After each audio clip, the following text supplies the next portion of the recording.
It's tough to share right now without breaking down. I close my eyes, I sit down, I shut up.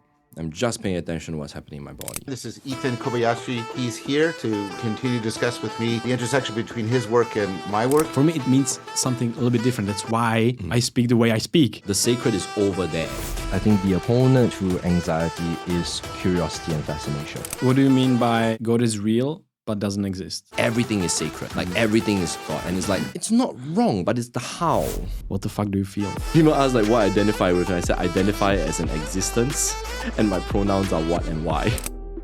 Yeah, I feel like I'm pressing up against the edge of this void. Whatever it is. TIAMAT is really about practice. I'm so between moving and being moved right now. Yeah. Yes. We just created a playground. The playground is a place you can always come back to. Wow, no one's ever asked me that before. We discuss an ecology of practices that they have developed called TIAMAT. Welcome to the Brain We Are podcast. We are sitting here today with Ethan Kobayashi. Welcome to our podcast, man. Thank you for coming. An honored guest. Honored to be here. Indeed, like I'm actually an honored guest. I'm honored to be a guest. Yeah. And we are honored that you came all the way to Prague, actually. So ne. Our last conversation was, I think, almost 2 years ago. 1.5 years ago. It was online and it was beautiful because it was about self-transformation. What are the ways? How can we transform? What is it that you actually do? What is TIAMAT?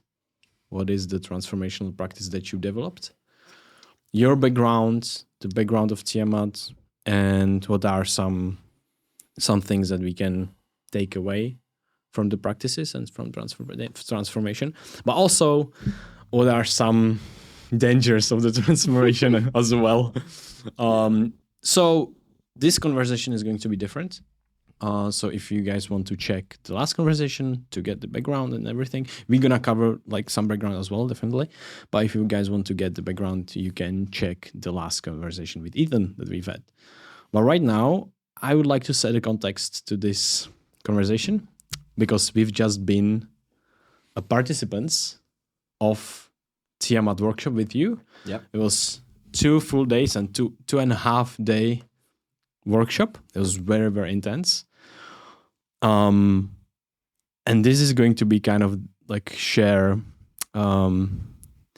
picking the most amount of signal from the workshop. Noise, yeah. And I want you to actually set a little bit more of the background. And then we have a question that's gonna hit right to the heart of the things. Okay, come. We're walking into it. Yeah. Testing my context setting skills. Yeah, so it was something like a 2.5 day, 3 day residential weekend for TIAMAT Tier 1, which is kind of the basic entry level into the skill building. And at least I like to set context for these by saying that it's not a connection container, which is more focused on interpersonal meetings, right? Really getting a sense of coherence and togetherness. It's also not a transformational container, and it's not designed to be built that way, where people really have massive, world-changing kind of experiences. This doesn't mean that connection can't happen, and it also doesn't mean that transformation can't happen. Definitely did. Both of those. Yeah, instead it's actually a training container, the training container which is there to challenge you and build skills that hopefully can actually be moved over into the real world, which was the kind of the whole point. And I think that framing allows for a certain kind of space to run up against a growth edge, run up against something that, is slightly or maybe more than slightly outside your comfort zone. And I saw that happen for 3 days. And I was actually kind of, oh, wait, no, you have a question that you want to drop into my lap. And I'm going to hold this one. I'm going to hold this question first. Maybe we can continue a little bit because there's one interesting thing that you said on the start. And that was quite something I had to go through in my mind and go through in my body, and was like, this container is not going to be a safe space. Yes.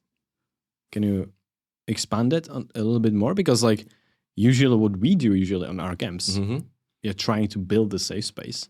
But what I feel from this is like saying it's not going to be a safe space, it's actually creating a little bit of a safe space. Yeah. And please, a bit, can you explain what container means? Yeah, sure.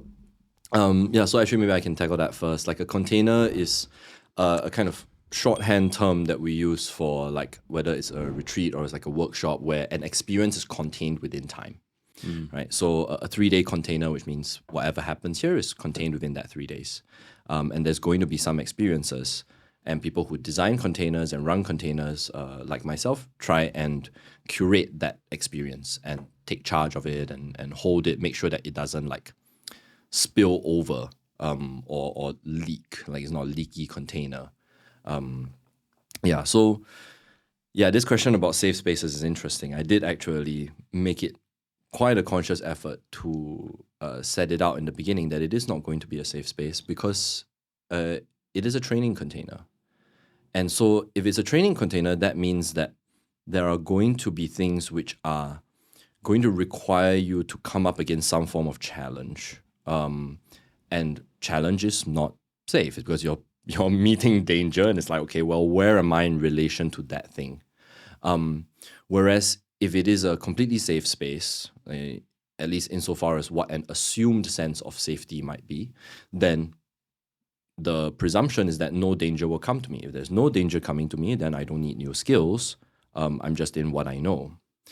So when I make it a point to say like, hey, this is not going to be a safe space, implicit in that is the idea that if you are to be safe in any space, then you increase the quality of your skills and your capacity such that you're bringing safety with you wherever you go. And that's, I think, speaks a little bit more to the heart of what TIAMAT's trying to do. It's like, how do you navigate your environment in such a way that you can be in an alien environment and still like carve out a sense of safety and belonging and agency and be able to impact something in your environment. It feels like that's at least one of the hearts of the practice and transformation, at least one layer. So what do you mean by God is real but doesn't exist? This cup exists. This dice exists. This water exists. Like, we exist.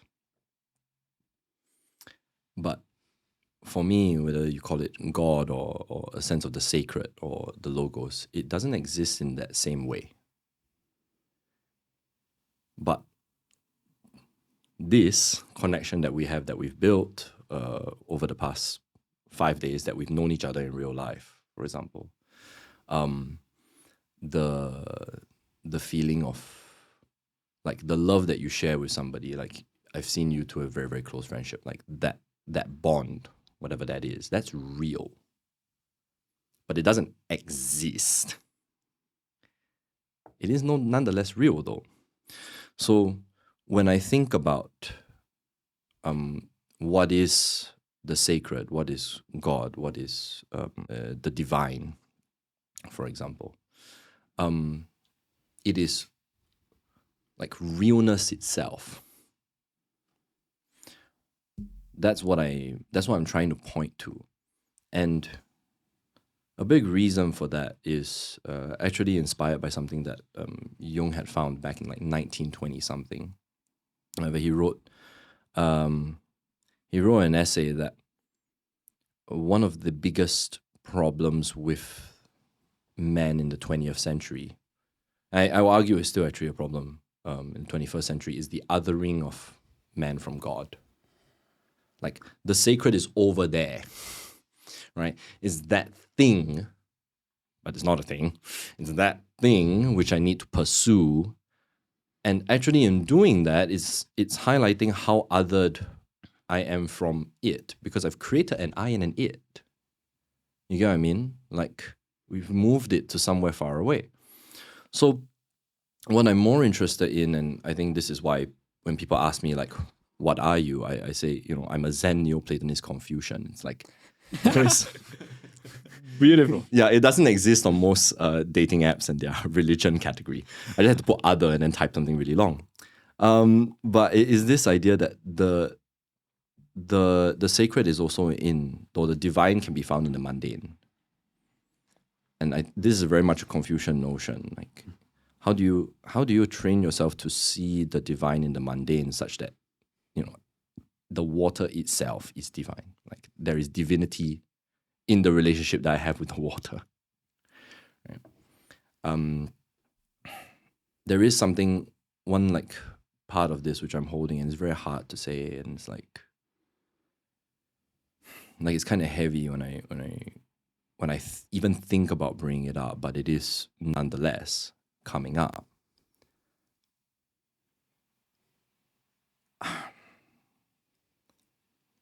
I have a worry that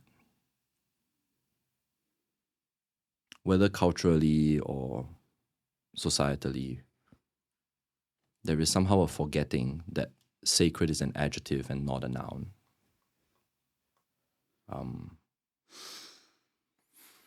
And so the second that we start pointing at like, oh, the sacred is here, or like God is here now, we've done exactly that othering move. Oh. And I was thinking about this, like, oh, is that maybe why, like, when I was a kid and I was growing up, that whenever something that was occurring, like whether in like a religious context or something like that there was some spiritual thing that was occurring, it was generally something that we don't talk about, like don't name it, was sort of the injunction. Like don't name it, just let it be there. And I think in that way there is a preservation of the movement of the sacred through something, rather than you point to it and then it's like, oh, now I'm outside of it. Yeah. So that's more what I meant.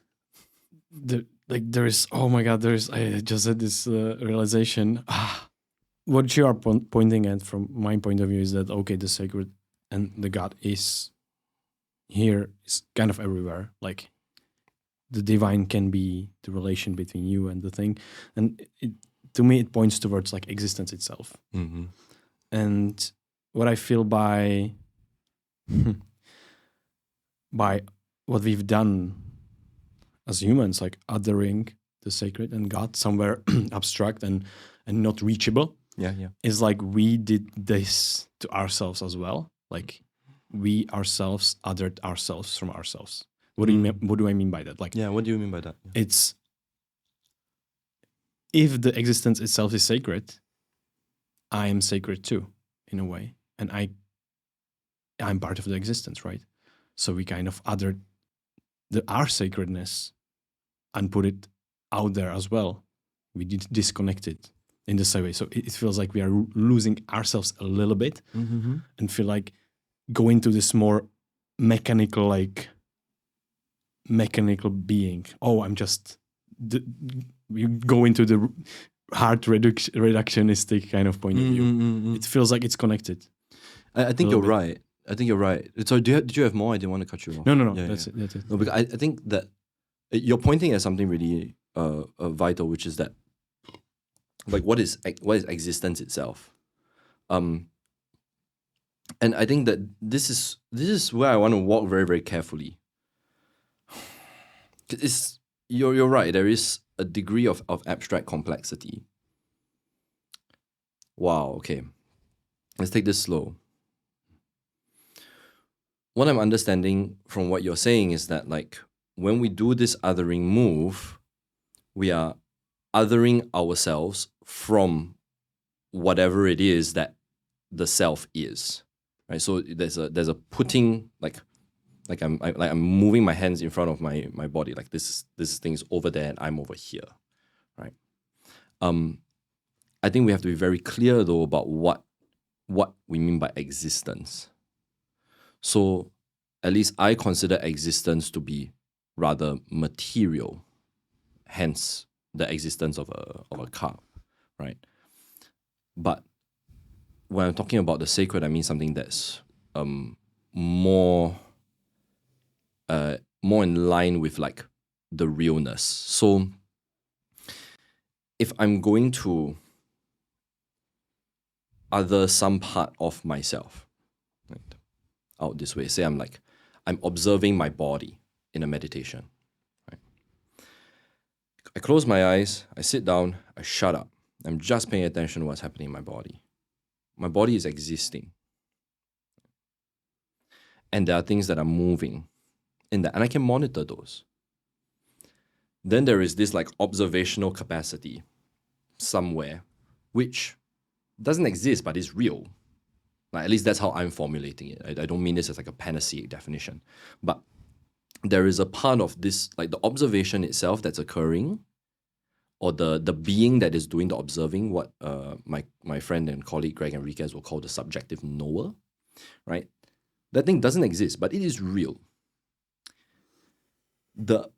Where I'm feeling the possibility of the divine occurring is in the act of observation, the act of paying attention, the act of like observing what's happening inside the body. Like that's where the divine for me is found and experienced, I think. Not found. Found implies a thing. Like it's experienced in that sense.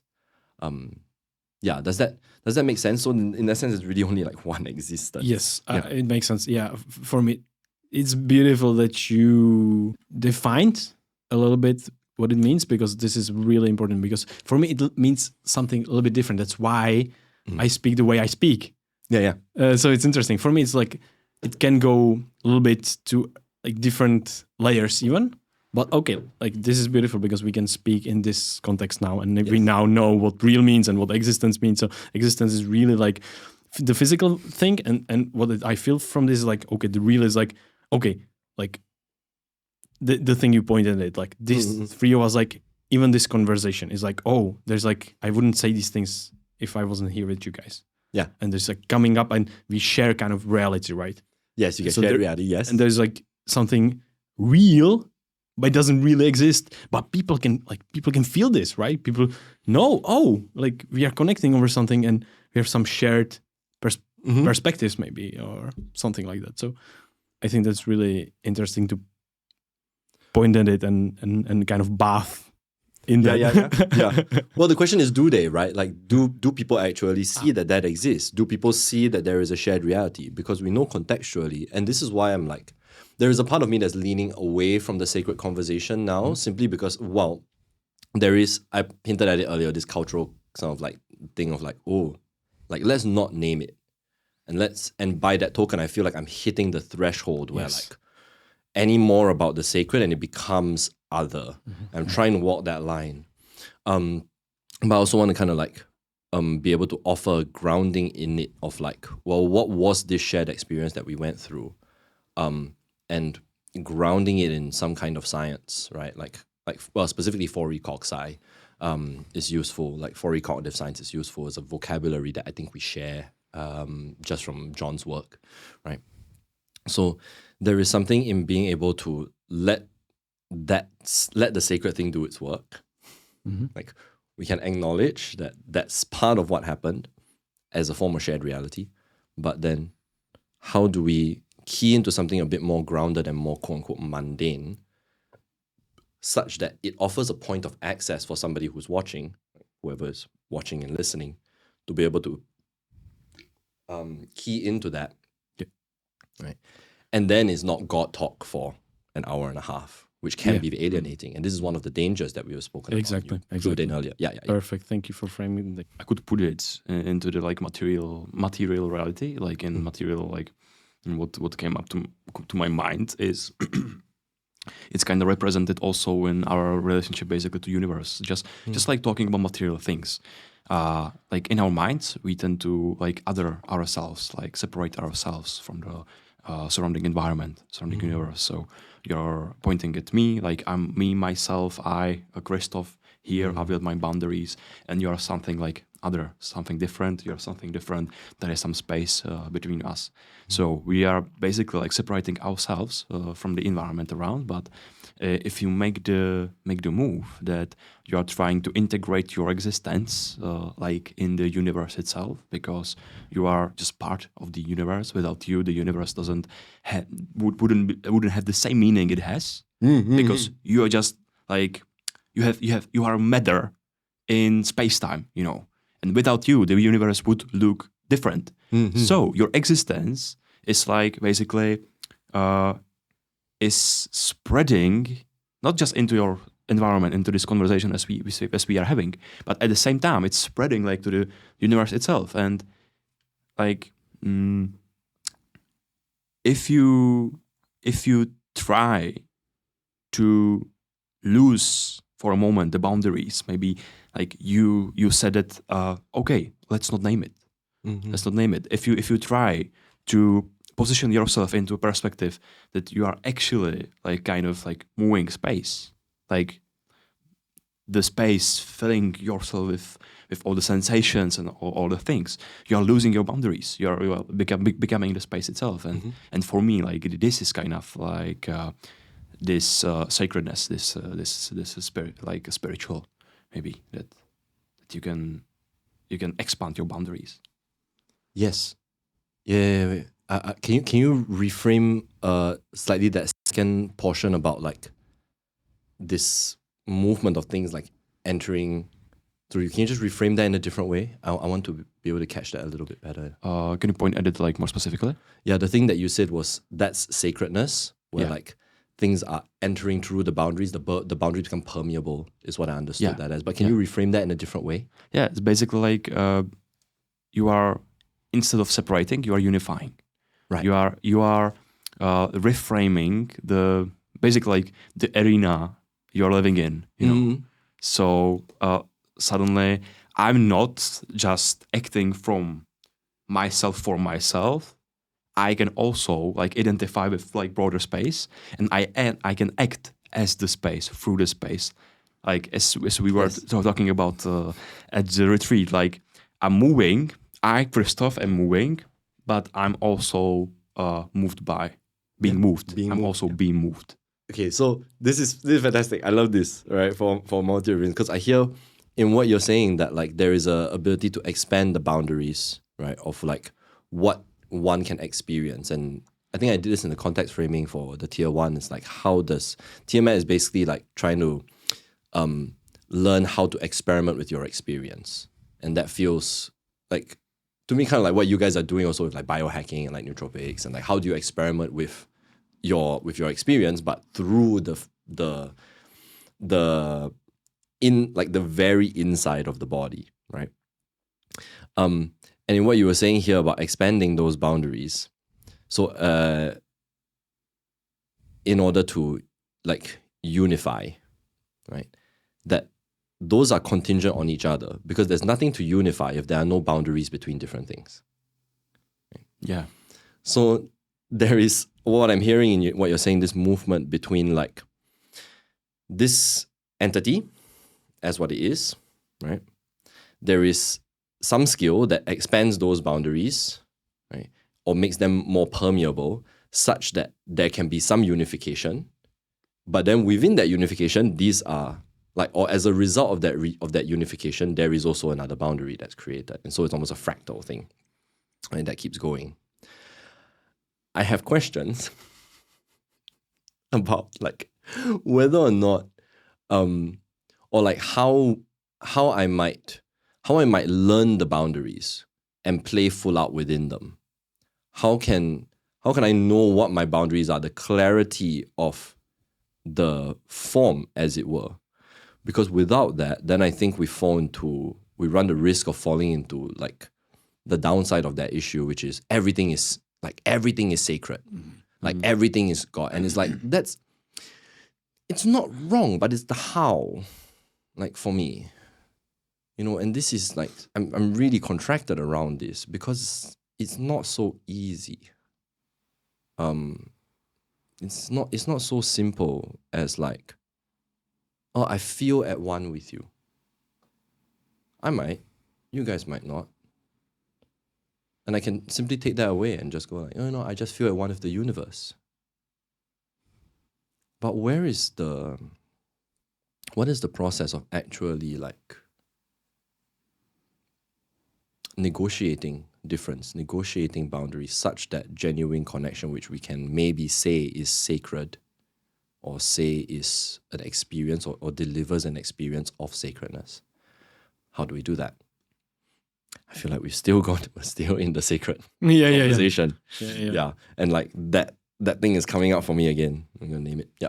I would just like add one last thing to that. And because for me, it's like handling different perspectives at the same time that you can, because it may be not so useful like to be all the time in like the sacred place that everything's sacred for you, but you can know about the like sacred perspective you can take. For example, this conversation, like something like intersubjectivity or okay, I'm actually part of the universe, but I'm also Kristof, that I have like my boundaries, and maybe it's not so useful if I consider myself one with everything and I cut my hand. Like it fucking hurts, right?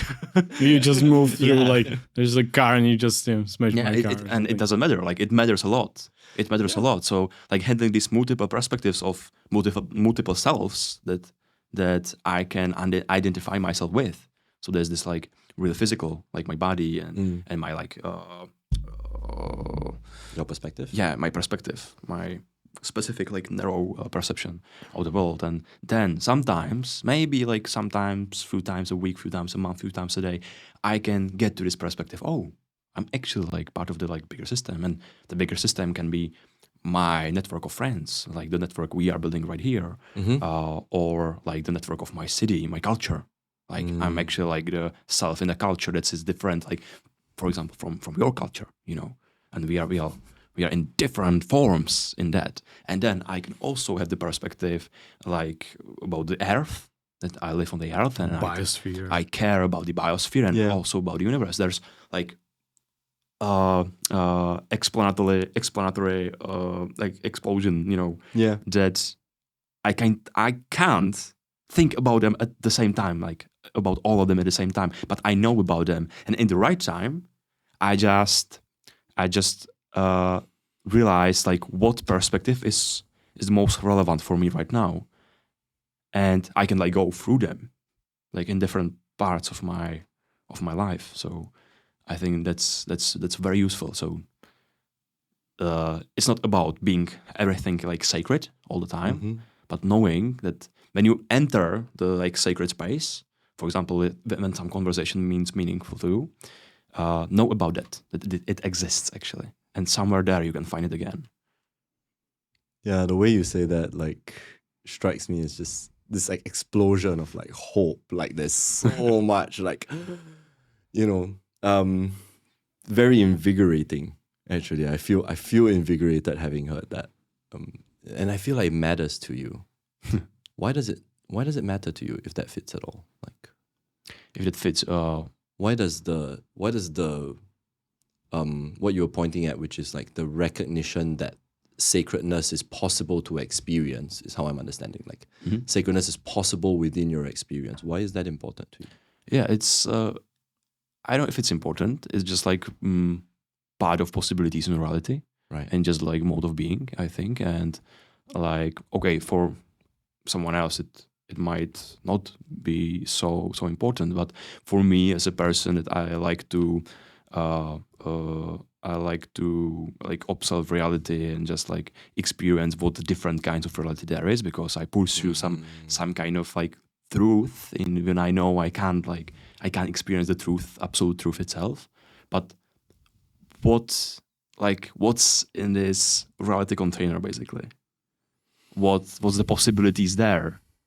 And because when I know about this possibility, for example, possibility me moving, like running to the bus, or possibility I can enter this sacred space, I can experience that and use it like for me in some part of my life. It may be useful and may be very, very relevant, because if I never have this experience, for example, of like spirituality, I may experience some, I would say, empty place inside me.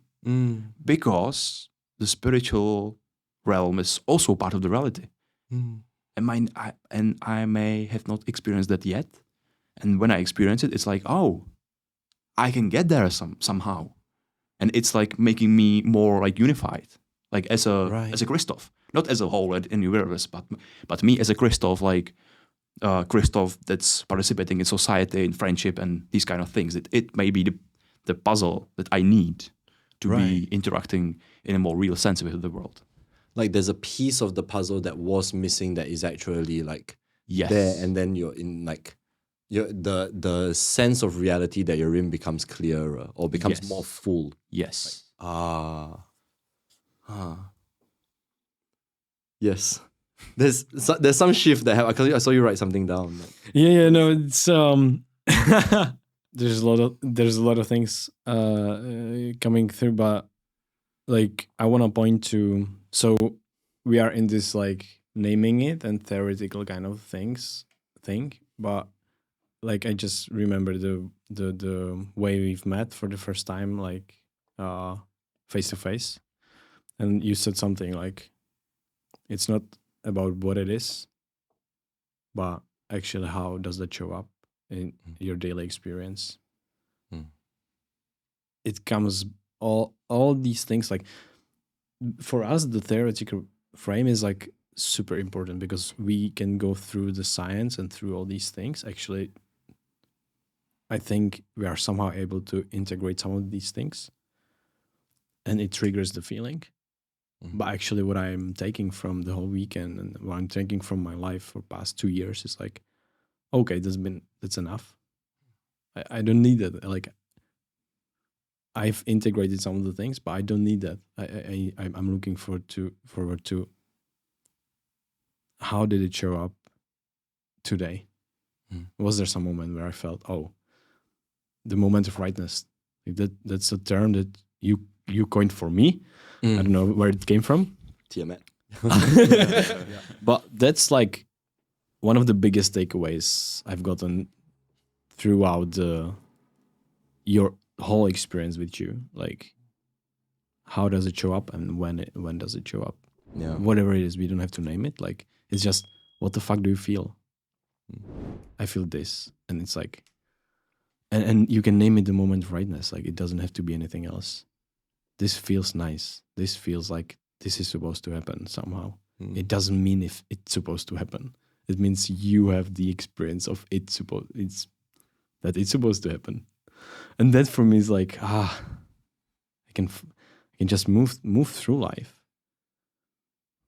And I'm getting out a little bit inside the experiential realm. And that's what and out of the not over analyzing the theoretical, analytical, intellectual part, which I fucking love.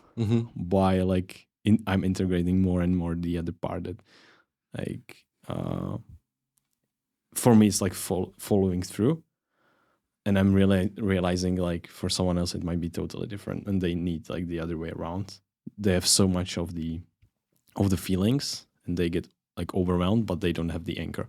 So it feels like I have the anchor now and I can move freely through the universe and be like, oh, this feels, and I don't need to like ask, oh, was this sacred? Was this God? Was this something?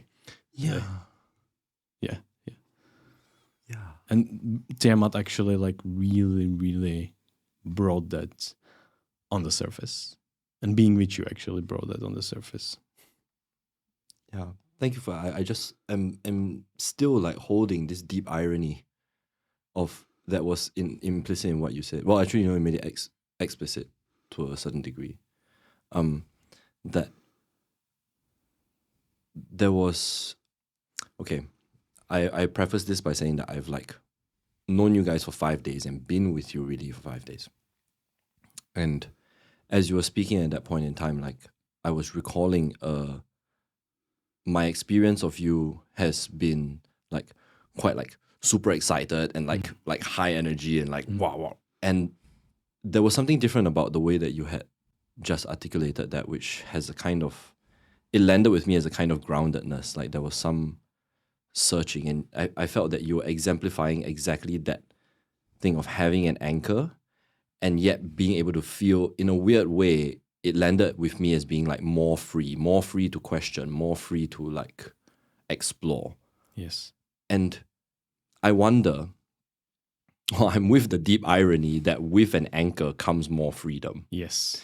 Without this question of like, yeah, where is this? Where is the sacred? What is this? Why? Like, Exactly. what and why? And the reference that you were pointing at was this thing that is also on my dating profile, along with God is real but doesn't exist, which is like under the pronoun column. Like people ask like what I identify with, and I said identify as an existence, and my pronouns are what and why. Wow. Wow. And I think like so off of that, we were speaking in the car on the first day that maybe it's not about what or why, right? Well, what or why seems to fit being an existence, but it's like in terms of the sacred, it's like how and when. Is that what you're pointing at? Exactly. Like how is it showing up? How and when is it showing up? Yeah. Because these questions, it feels like these questions are actually pointing towards, like, they go to the experience. That's literally, those questions are, oh, I don't need you to explain like what is it, and again, if you go back to like John's word, right, it goes from the propositional below and deeper to the other kinds of knowings. Yes. Right? How? Oh, I need to recall, or I need to feel how it felt. What was the experience and when was it? And I can sort of, it feels like there is a new map, new territory that. Yeah, funny. You're doing well. Go on. Yeah. There's this new territory that you go through. It's experiential, and you somehow are not getting lost that much anymore because of the anchor. And so you are free to explore. It's like you have psychotherapy. Like for me, it's similar to psychotherapy. So imagine you are climbing the boulder or whatever, rock or something. And so you always need at least 3 points to be stable, kind of. Yeah. So you have 1 hand and 2 feet, for example. And the 4th piece of your limb, your right. The 4th limb, yeah. Yeah, the 4th limb. Is actually able to explore. It's like, and it can feel the rock. And this feels like this and this feels like that, but you're not getting lost because you know where you are on the rock.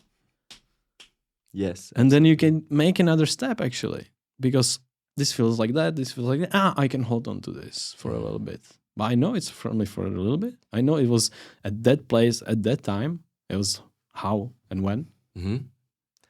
But then also, I love this metaphor that you brought up is fantastic. Because once that free hand finds something to hold on to, one of the other three's got to give up. Right. Whatever that is in order to change the position. And now you have a different combination of 3 points. And there is something in that speaks to one, like the principle of letting go of something, that was once previously safe, but then now the context has changed or the situation has changed. And it's the constant changing that keeps, well, in this case, keeps you moving up the rock. But in that process of changing is like, this releasing, this letting go, this like moment of safety, a moment of danger as you're exploring something. And this was coming up for me just as you were explicating that point. I was talking to Valerie, who is the Tenzo at Life Itself, which is where I had just come from, where we were holding the Respond retreat in Bergerac. And she's spent 15 years as like a Japanese Tenzo, and she's deep into Buddhism, and a follower of Dogen. And we were talking about the concept of emptiness, and like what is emptiness. And we had gotten into this dialogue around something about the translation being wrong. Like it's not really emptiness. Like emptiness feels like static. Whereas actually what it's more pointed to, which was closer in the French, is vacuity. Yeah, like vacuity in the sense like there is a movement of something, right? So you think of like the word vacuum. It's like it's moving something. It's moving the air, or it's like moving through space. That emptiness is actually the sensation of being open and vacuous enough that life sort of moves through you. Being moves through rather than I'm trying to attain a state of emptiness. And I think I hope I didn't get her point wrong. But like she was saying that if you are empty, then the pursuit of emptiness is only reinforcing how full you are. That emptiness is not actually possible, whereas your vacuity is a different thing. So that just came up for me as you were speaking. There's an openness and an exploration there. Did I capture it at some point? Yeah, definitely. Like the vacuumness for me, it's 5 days ago, I wrote to my journal or something like, I am an empty vessel that is being filled by the world. Like that's all it feels like in sense of like consciousness as the thing that doesn't have qualities, but is being filled with everything that my subjective experience is. And an interesting thing is like, okay, what are the things that are going to actually expand the spectrum of the experiences that are being able to be filled in that container? And I feel like that's what the TIAMAT container allows you to do. It's very experiential, and it's broadening the spectrum of experience. And for me, that's like, oh, whatever this does, like whatever does broaden the spectrum, wow, I'm gonna be like fuller of the world and fuller of life. And oh, there was actually an empty vessel that's being filled by the world, me and the world, or something like that. You're you could be fuller of you, like the things. Yeah, don't know how to describe that yet. Isn't very clear for me right now. But yeah, so that's what I've been looking for. Like, it's like you brought something like I was looking for a long time. Actually, Kristof just wrote an essay. I just want to name like the thing that's happening around the table, like the thing that's in the conversation at the moment. It's like we're circling around something. Like, it's starting to happen. I want to like sit for a while in this silence. And without, I suppose this is an invitation. Without pen, without paper, without the planned question. What is the truest thing that can be said about this moment right now? I'm actually feeling like the void. Like it kinda for me it describes what's happening for me in this particular moment. That I'm a participant in a void through which are things just moving and flowing. Yeah, I feel like I'm pressing up against the edge of this void. Whatever it is. Like I'm not really in a flow of anything. I'm trying to catch it, trying to like be in it. And now I'm tired of doing that. Like wanting to be a bit more still. I got closed in the loop, kinda. Yeah, the question for me, like now stepping out of it, like I can't answer the question, but because that was it, like that was the answer for me. I was like inside of something that I couldn't name, and that was the loop. It was really similar to this psychedelic loop. You feel something that needs to be kind of said, but then the saying of the thing is like itself. I don't know if anyone has ever experienced it. It's like my experience. I don't know if that's common in psychedelics, but you feel like there's something like, oh, you want to say it so much, you want to like describe it, but actually you don't need to. I felt that, and I was in this loop and went from like thinking to the feeling, and that was it basically. And now I'm out of it, reflecting that for the practicality of our conversation. Yeah, there's a practicality of the conversation, and that we are being watched, we are being recorded. Yeah. And I'm like grossly aware of that. Yes. But actually, you allowed for such you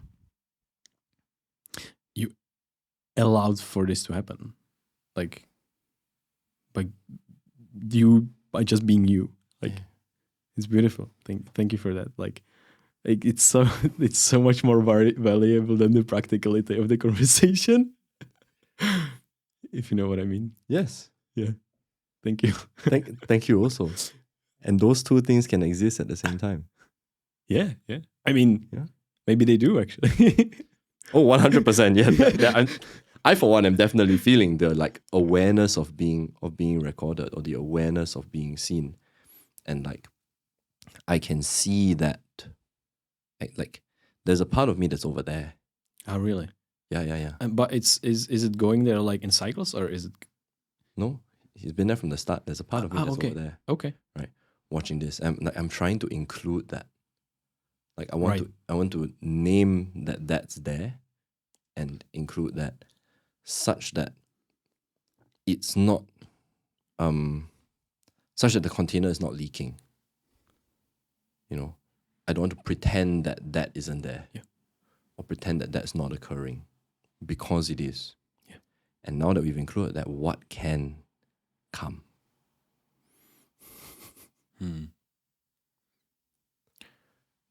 I'm just like, I'm really curious how would the conversation look like before the weekend we spent together through all the practices that we basically like did one of the practices right now, and like the comparison to the conversation right now, because actually I have like this like practical questions for you, like and that which can be useful for the people, but it's actually like kind of funny how it's like kicking me, maybe ourselves, into the like real like experiential part of it, Which is actually that we are moving from the like theoretical realm, just like talking about stuff, into the like I actually feel we kind of can't get out of the like experiential realm. Yes. It's really hard. which is actually beautiful, because that's the exemplification of the thing that we did, right? Like how to show. Yeah. It's interesting. Like, for me, there's like coming up like questions of like, was that like planned, or did it just like happen, like from you? Like it just happened, right? Man, I can't plan this shit. Like, I've known you guys for 5 days, but like I'm enjoying this. Like I'm like there is something is releasing in me of just like seeing those questions there and having them not be addressed. Yeah. Or the possibility of them not being addressed. Like I feel more with you guys right now. Yeah, me too. Yeah, Like and it's beautiful. I'm having great experience, and actually, I didn't have like any questions except the first one like prepared. But I think like it's breaking Kristof's brain right now, juggling the experiential and the like theoretical one, and like because our brain is like sometimes like really pushing to the theoretical one, and I know Kristof's like more like that sometimes. It's interesting, like and come back.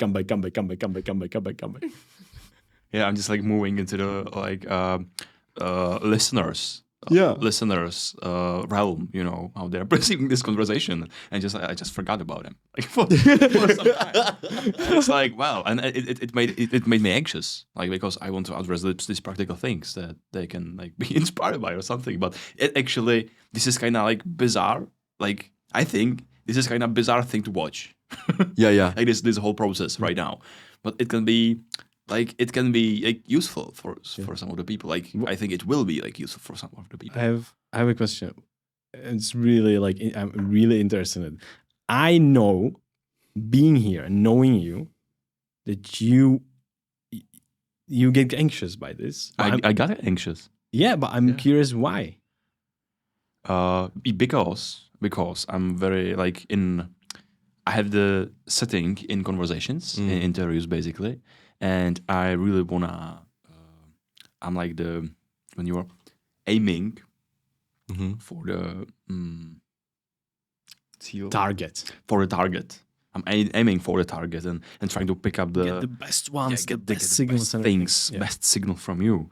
And I designed the questions for the signal, and suddenly like I'm just I don't know, kicked to the ass, like turned around and just like You have to jam and experience Yes. stuff. What the and hell? I'm just like running like around the forest right now, basically, like not aiming at anything. It just really just yes, this is like as I said, like I feel like the void. Yeah. I feel like in this experiential realm, and I feel like I'm being moved by the conversation, by the situation. I'm not moving, and my default is like I am moving the things.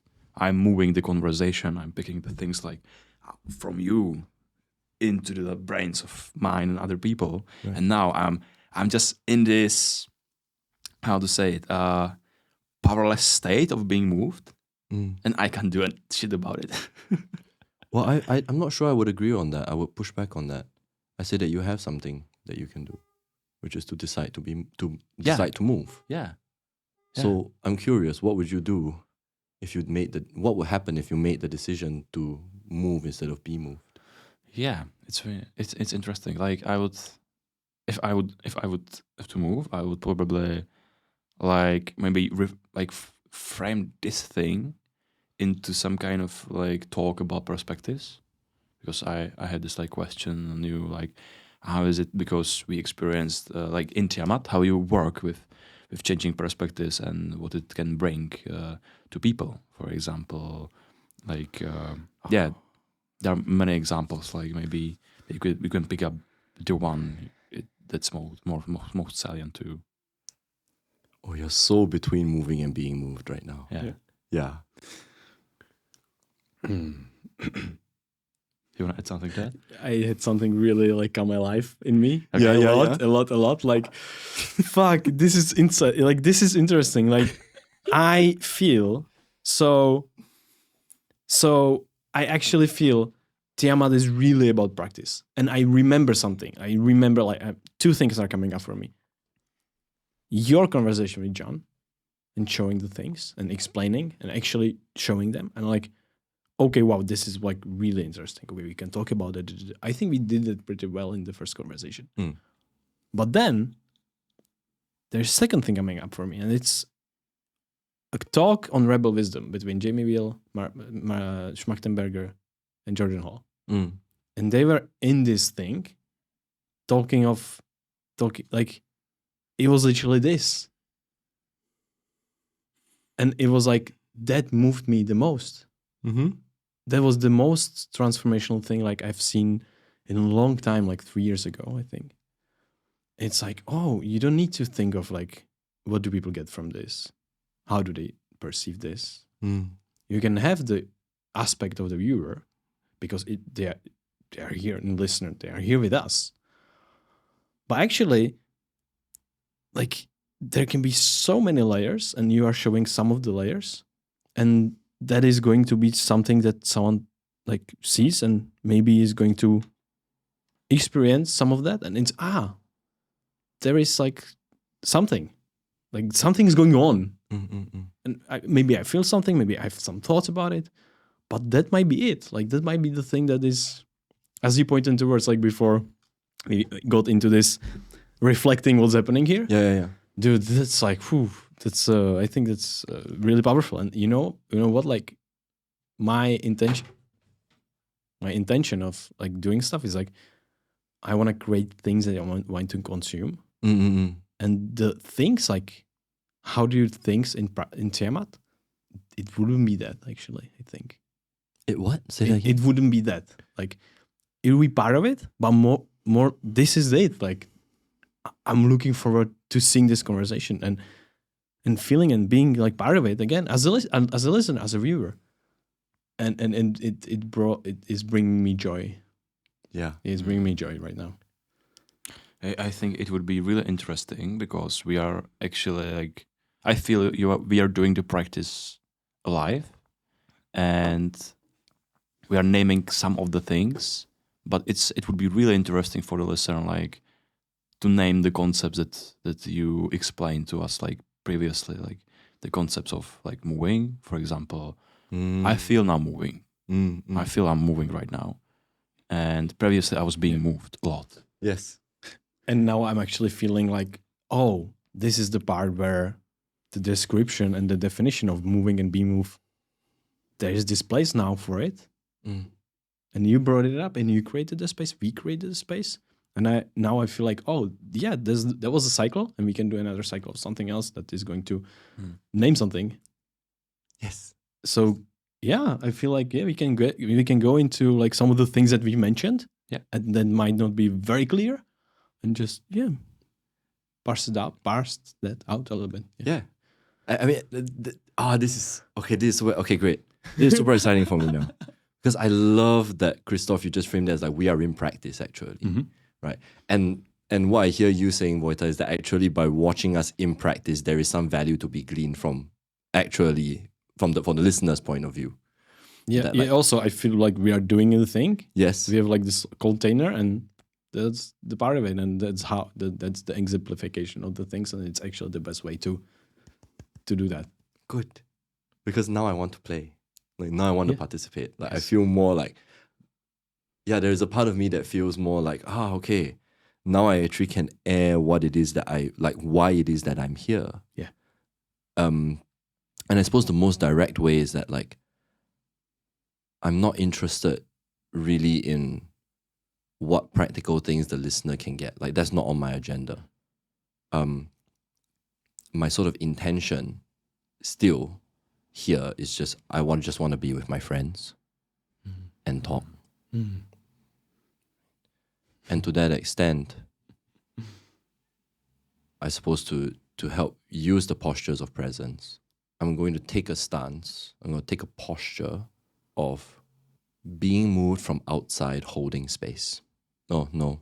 Being moved from outside giving space. Hi. That's my posture. I now realize that previously I had this urge of holding space. And what does it mean is that I had this perspective of this conversation. I was enjoying it. I was being moved by it. But also I had the perspective of the camera and recording. And I was trying to like really like hold some practicality of it. I was kind of, I felt it. yeah, I was in a holding space mode, and right now, as you said, you wanna give space. I also like wanna give space, and I feel I'm so like, it's not either that or that.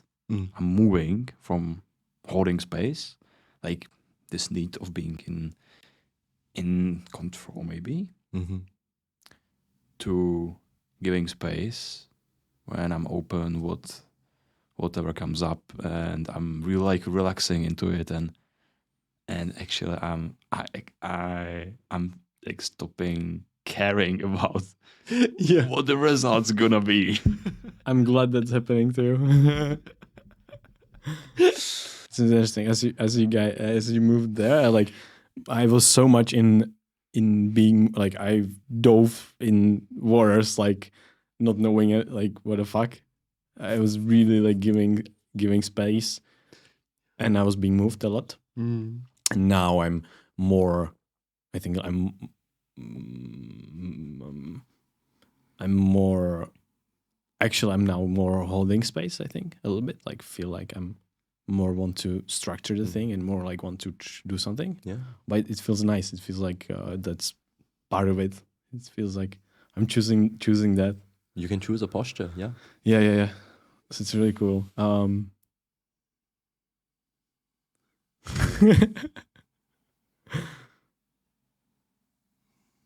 This is like interesting thing because I feel that we just created a playground, and I want to just like underline that because, and maybe like explain that because like the shift from the conversation having some like form and having some like I don't know linearity that is leading somewhere, and there are some clear points, clear takeaways, and this shift from this to the like playground, to the place that we are actually able to like maybe learn new things, express new things, like Follow actually anything, right? Like that. explore Yeah. the space we are creating together.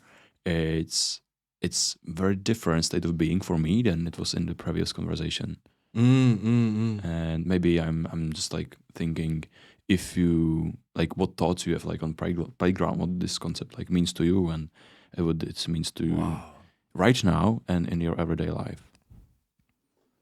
Yeah, I think like, wow, no one's ever asked me that before. Like,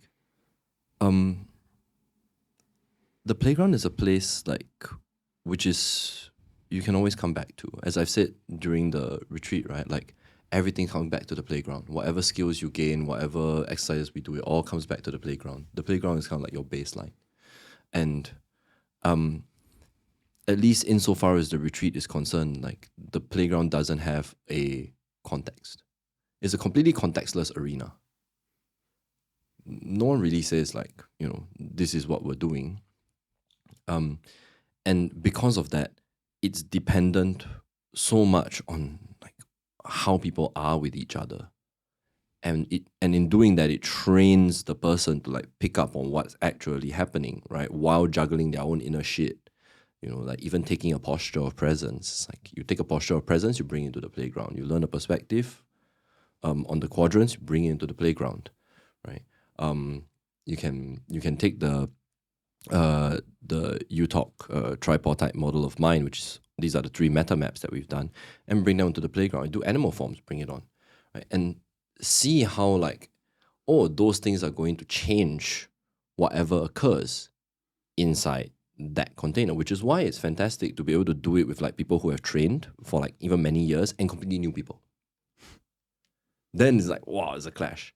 And for me, there's something romantic about that, where it's, if you've ever seen kids like play on a playground, and this was a big part of my childhood all the way till I was like 11, was that kids will invent games, or like someone was going to invent the game, and they'll play the game for a little while, and then go like, what would make this game better? Like, that rule doesn't really work, we should do this, right? And whatever game is created tends to be in relation to whatever environment they're in. So it's like, here's the slide, let's try climbing up the slide. It's never, it's very rarely not tied to the environment. It cannot not be. Yeah, exactly. It's tree, there's grass, there's like whatever, like, or like empty room, right? Whatever. Yeah. And so it's that thing of like, how are we training ourselves to be able to be in concert with or be in relationship to an environment, and also allow that to be in relationship with each other. And I think we all saw in that last day's playground where like, the game started emerging quite like rapidly, and how fast they change, man. Yeah. I want to point to that. Yes, like, come. This is really interesting to me, and now we're pointing at things that I find super important. I'm taking away again. Like, you start doing something in the playground, and you facilitate it so well, like starting the animal forms, like doing some sort of movements and kind of tracking your mind, tracking your body and everything, and just like, you don't need to use your mind actually. Like, you use some metacognition obviously all the time, but like you just, there's like something I want to grab. I'm going to grab it. There's like, there's a tree, I want to climb it. And suddenly there's like not those, because being in society has its benefits, but it has its costs. And this allows you to actually like be and do whatever your organism wants to do. And this feels like very, very regulating. Like for me, it's like this body, like this physiological and mind perspective. Like the mind and the physiology is like synchronizing at that moment and regulating each other. Why? Well, because there's something coming up. I'm gonna do that. Like I'm immediately synchronizing. Like something coming up. Oh, I'm synchronizing. Something coming up. Synchronizing. And then suddenly you're totally fucking lost in the playground. Doing something like you are doing things that you have never thought of doing before. You are doing things that you didn't think of before. Could possibly never have occurred via thought. Yes. I would be fucking sitting here and thinking, oh, what am I gonna do? Like, what I'm gonna have for Smash lunch? a pear with a stick. Yeah. Am I going to like go into like a barrel of water and like smash fucking tomato and a beer with a stick and having like such a joy doing that? Am I gonna like climb this tree? I found places in that playground that I've never thought they were there. Like it was literally a garden. This was like specifically a garden with trees, and like I almost ate fucking how is it called? Worm. Yeah, because people were giving me like pieces of trava, grass. I ate the grass. And then suddenly there was like worm in someone's mouth. And I was like, yeah. Hand. Hands. Someone's hand, Yeah. And I was like, because I was about to like eat the thing from the hand. And then I saw it was a worm actually, like, and I realized, and suddenly it was this very, very quick shift of my mind and body synchronizing. I was like, I had to run away because like it felt I ate it. Yeah. I was disgusted. I was so disgusted. I just, ran away and did something else. This is for me the essence, like one of the, again, layers and essences, hearts of the thing is like you lose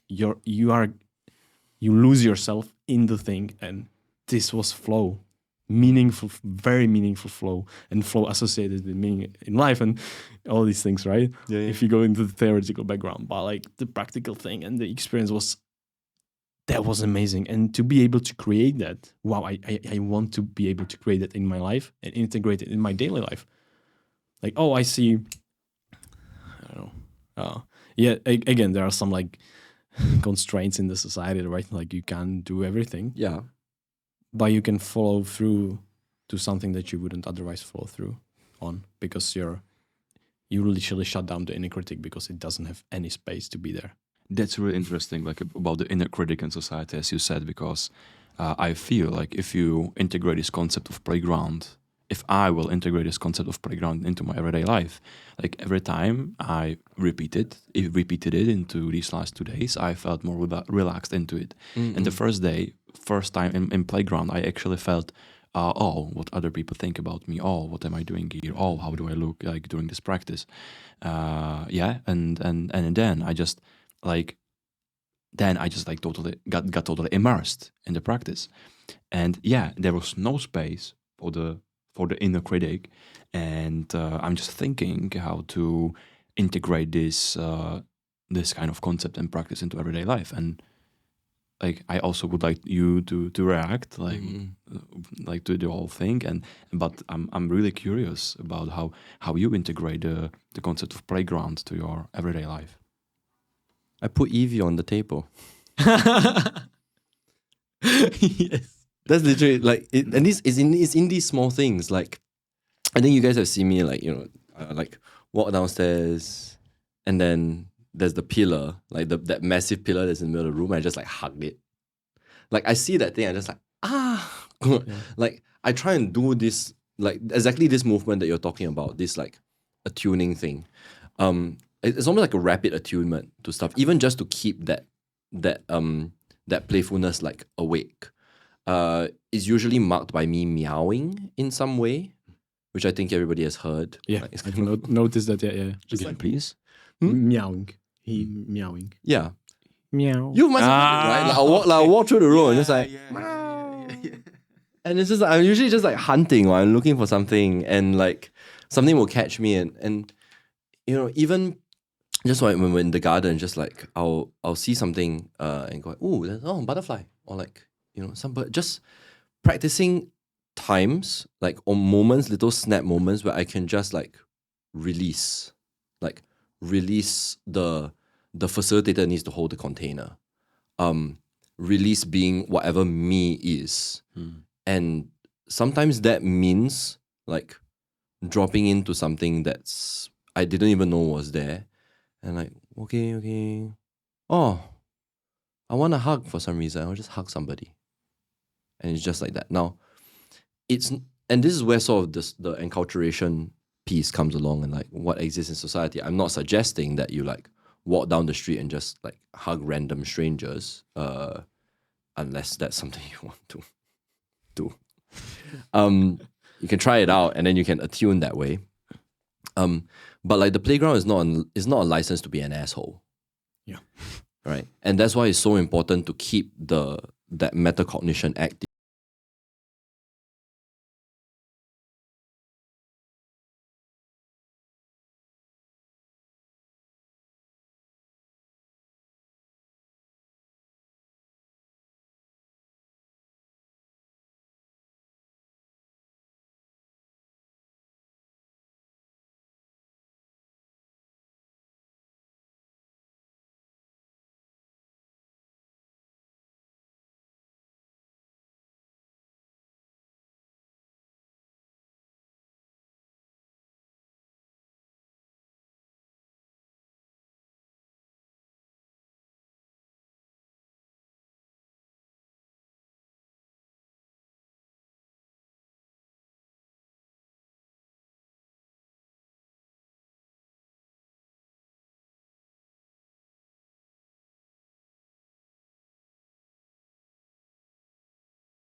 What kind of person do I want to be?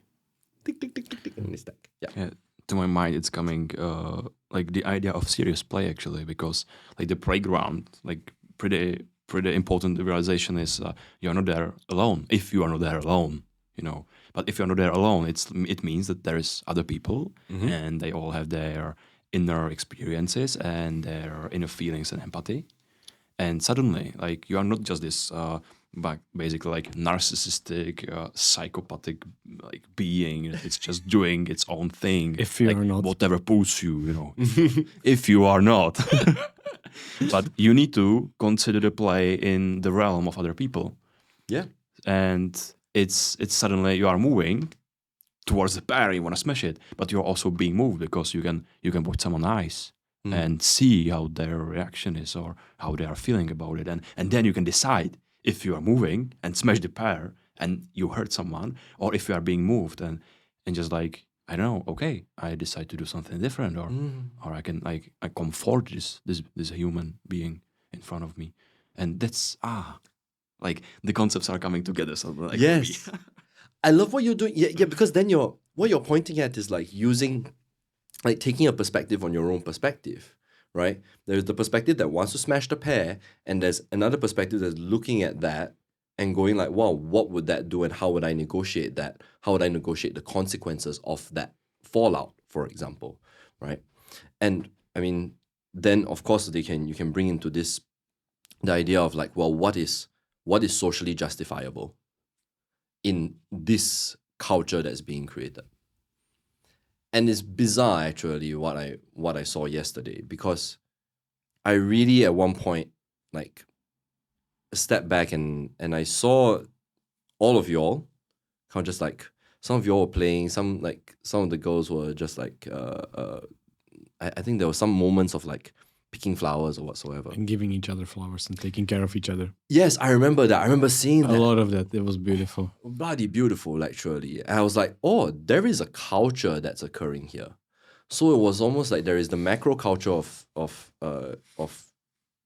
Czechia, right? And then there is the micro culture of whatever was happening in the playground. And there was some negotiation that was occurring around what's acceptable within this culture and what's not. And the fact that a microculture could evolve within the playground in something like 20 minutes, and it was 20 minutes actually, is for me playing into this question of like, what is culture? And I'm toying with this proposal that, you know, culture is not so much a series of practices that you can string together and tie to a geographical location and people, but culture is actually in the body. It's in the body, it's in the way that our cognitive grammar functions. Right? So when we are enculturated, we can develop a cognitive grammar that says stealing is wrong. Right? And it's a question of whether that cognitive grammar of stealing is wrong, is it only localized to the microculture of the family? Right? Is it only like localized to the community? Is it a societally transferable cognitive grammar? Because that cognitive grammar will make certain affordances available. Oh, I see a thing, I can just take that, right? Hence, someone who had that cognitive grammar could steal my phone. It was socially justifiable to him privately. And I think this is like what the playground for me can potentially really do is have people experiment with cultural building. How are we attuning to each other in such a way that a set of cognitive grammars, an embodied rule set, or like, you know, an embodied set, a vocabulary of actions, right, can be taken in this space. And then you layer the imaginal on top of that, you get a mythos, and you get like all sorts of things. The butterfly, the butterfly is fucking fantastic. Yeah. Yeah. I want to get into imaginal as well. Yeah. But this for me is like when I'm moving through the culture, when I'm going in daily life, that's why for me it's so like beneficial to challenge the culture in some way. Meaning I have this notion of I'm coming from my perspective and having and making an assumption on the V space, like on, oh, we are doing this thing, we are the culture that's like this. But like, where's my proof actually? And so I need to make the move to actually, okay, I'm not gonna like, there are some, like the laws are probably some things that, okay, like killing anybody, like probably not a good thing to do. But like you can walk the line pretty well. Like the cultural thing is like not to talk to people on the street. Is that like the right assumption to have? Or is it cool to ask people like how their day is going and how are they and what are they reading and how are they feeling? And can I do that?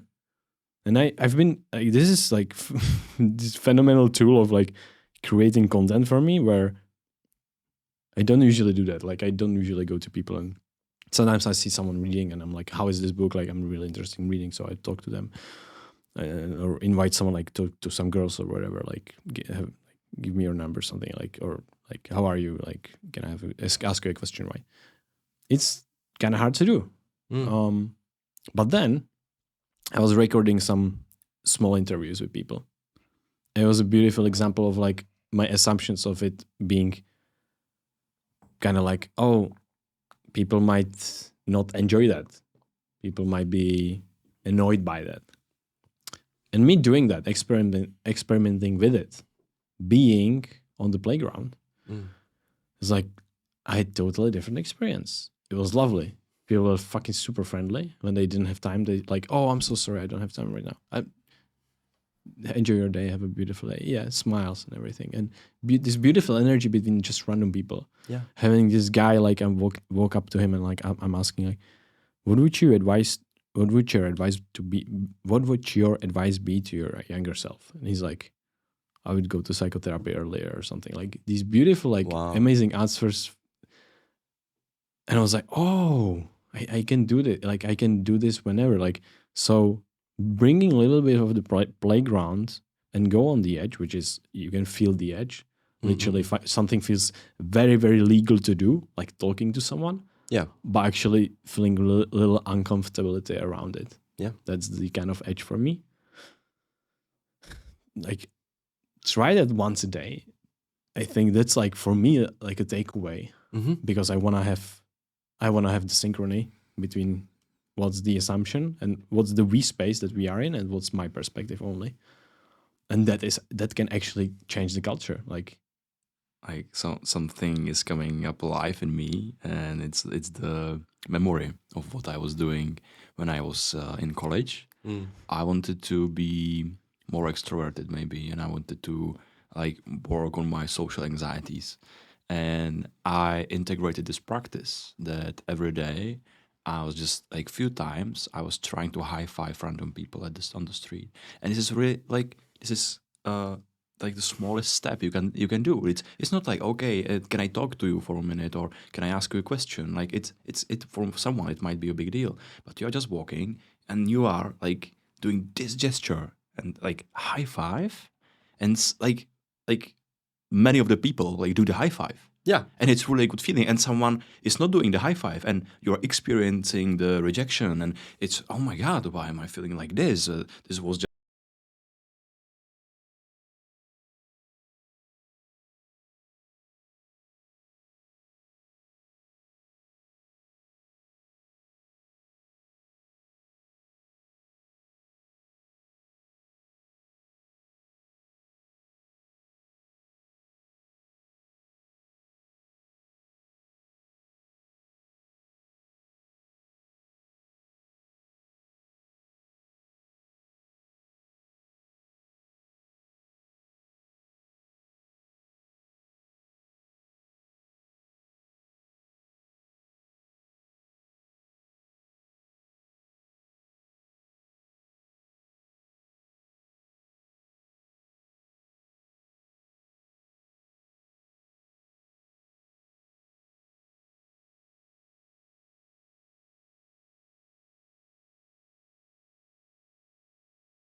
the Reframing. interchange. It's the Right. it's the Oh, good yes, the- concept I'm using because I didn't know about the concept. Right now I know about the concept. I'm entering a different realm and I'm relating to the world in a different way. Yeah. And it's changing how my anxieties and fears and inner critic like works in my mind. It's really huge. It's this like symbolic like imaginal concepts that are really useful. So does this mean that like when we go out for dinner later, that you're gonna actually be exploring it as serious play? I might be. Okay. I might Solid. be. Yeah. Solid. Yeah, because then that's practice. Yeah. You know? And to trust also that like, well, this is something that the practice have brought me. It's like I think I needed something like the playground. To be fair, I need TIAMAT as a whole. Because as you were speaking, I was reminded of like how much I othered society and put it like over there and gone like it's more of like a nihilistic hellhole, right? It's like fucking everything is wrong with society. It's always either capitalism or whatever fucking nonsense that makes me not want to engage with it. And I was in that hole for a long time. And I really needed something like the playground. The hypocrisy was that I was training people in this while I was still in my nihilism. And now it's gotten to a better place where it's like, oh, yeah, actually it is actually serious play. And I can go there. And when I look at why that shift even needed to occur, why I was in a nihilistic hellhole, it was almost, this is kind of, yeah, there's some like tenderness here around it. Like, yeah, and a bit annoyed at myself for not realizing this sooner. It's like I was afraid that society would give me feedback that confirmed I was a bad person. And actually engaging in some kind of play with the world and taking more of a experimental, like an exploratory stance. I started receiving genuine feedback. And don't get me wrong, there were times where actually like I do get feedback that you're not a good person. But I have a what is that, like a buffer space of serious play from which I can step back from it, not take it so personally, and go, okay, wow, I'm a bit of an asshole. Let's experiment with that a little bit. And that's what the imaginal does for me, like that buffer space. So I started to experiment with it. I started to become aware of like, this seems to be getting better feedback, or like this seems to be working a little more. And by no means am I suggesting like build a persona to enter the world. Like, not that. As an actor trainer, it's very easy to fall into that trap of like, oh, that's what you're doing. You're asking people to put on a persona. And I'm like, no, I'm asking people to try and micro transform their state of being. And it's a very thin line that most people might not ever see, but you will know for yourself if you're putting on a persona or if you're altering your state of being. What is coming up for me right now, and what's been on my mind is like, oh wow, that Coca-Cola looks blue because of the light. That was cool. What's coming up to my mind right now is the encounters and the authentic relating. And maybe the things that we've been through on the weekend and here, and what we are doing a little bit.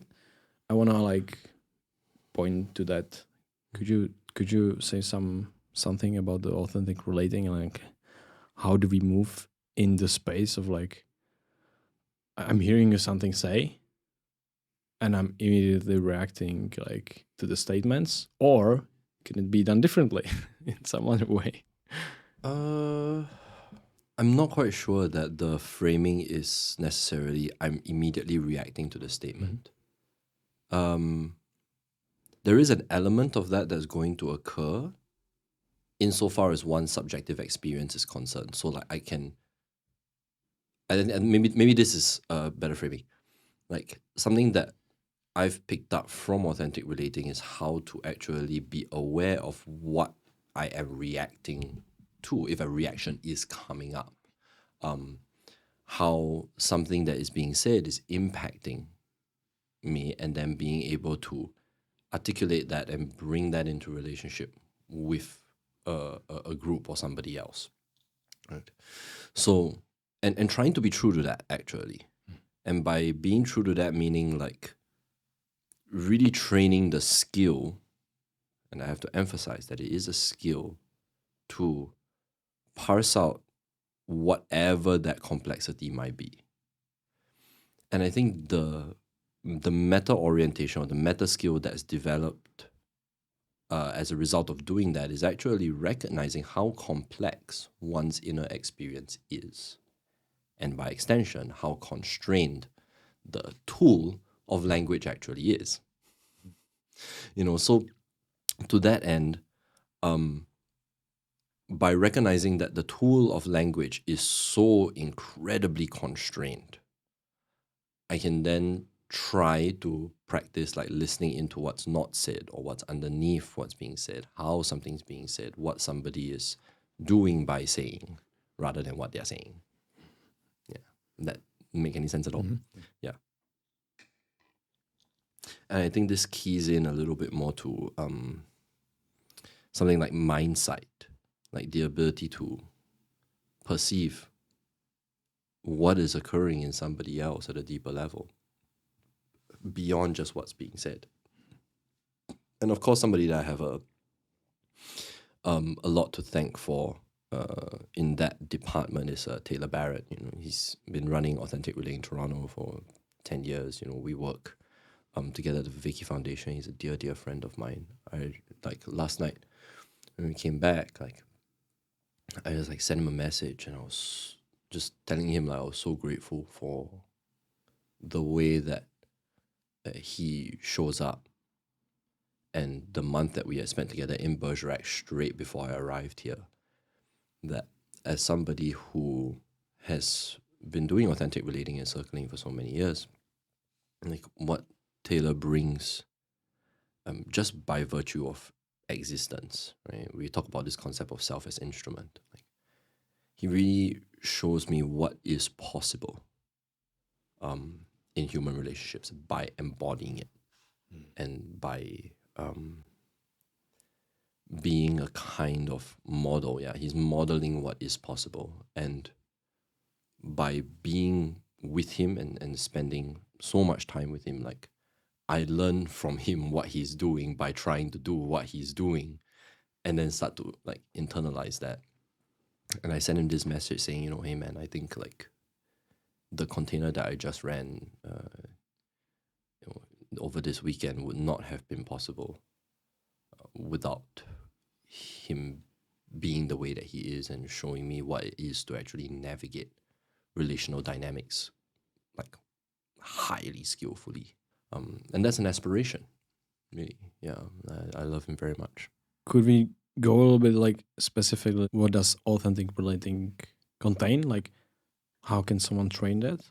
Is maybe I have a person that is really good friend.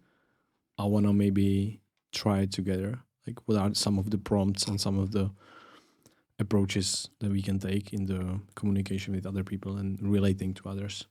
Right. Well, you can do it implicitly,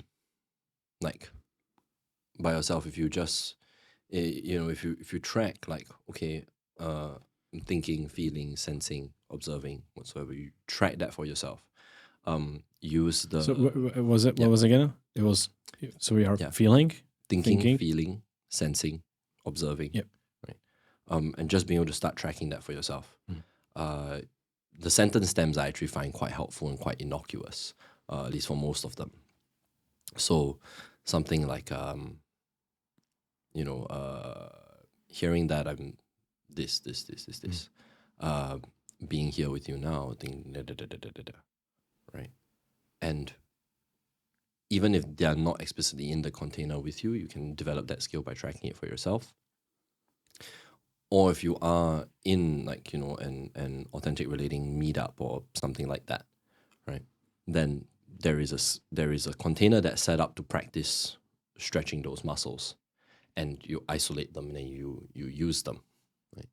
So that when you go out, even if you're like at a convenience store thing, it might be, the person behind the counter might just be having a really, really bad day, or like you sense that they're not having a great time.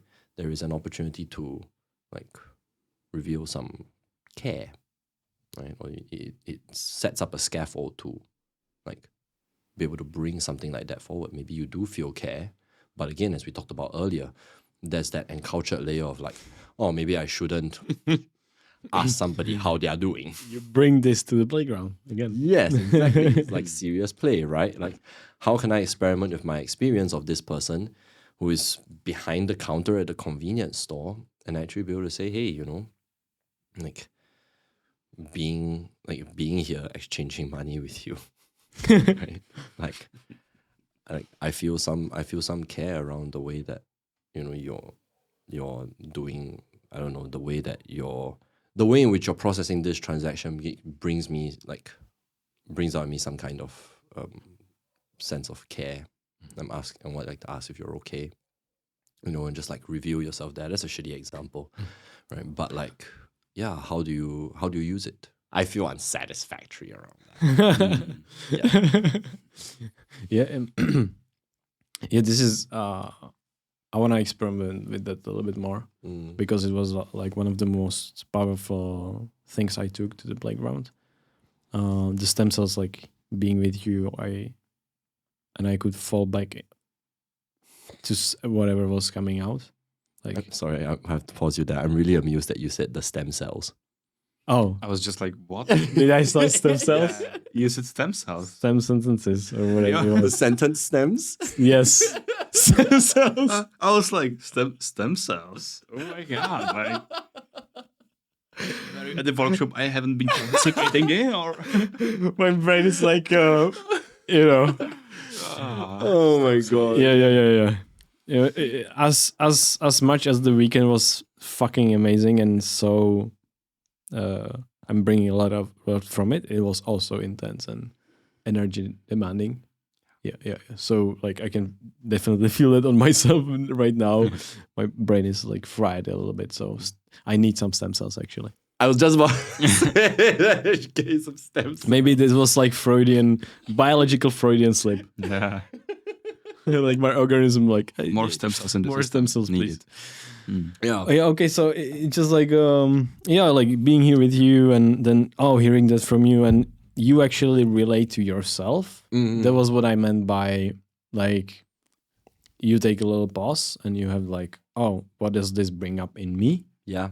You communicate that, and that feels like it's if we integrate it in relationships, like people, humans in general, like it feels like it would a lot of the misunderstandings that there are in the space that will be like cleared up a little bit, because it's like someone is telling you something which might be like just a question, like literally like, have you done something, like mainly in like relationships or something, and a lot of the times it comes off as maybe aggressive, maybe something like that, and I could say, someone asks me that, I could say, oh, I didn't, and it makes me feel like you are attacking me that I didn't do that, like, Or I feel threatened. and I feel threatened. Yeah. And the other person like, yeah, you were right.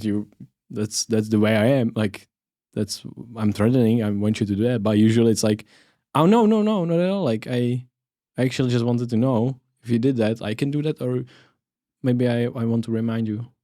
And like, there's no hard feelings. Yeah, absolutely. Yeah. And I mean, authentic relating is basically just bringing the present moment into a relationship. What's here right now, right? Yeah, what's here right now. Cool. Very useful practice. I love it. I just like went in my mind through situations in this year. I could use it, and it would really help me with the situation. Like integrating these concepts, because we are abiding the theoretical realm with the practical, right? Like Yes. all the time, because like the concept and framing is really important.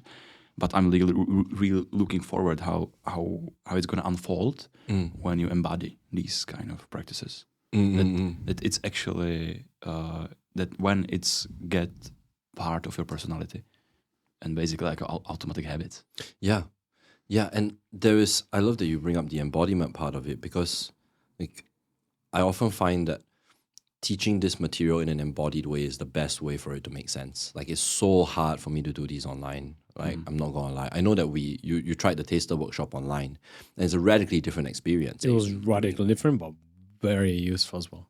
Yeah, it's there's something about like when bodies are actually meeting, they're in space, and you start to use the body in a certain way, right? Like what we did with the noticing exercise, right? Where it's actually just a dialogical practice, but then when we bring in the embodiment dimension and say, okay,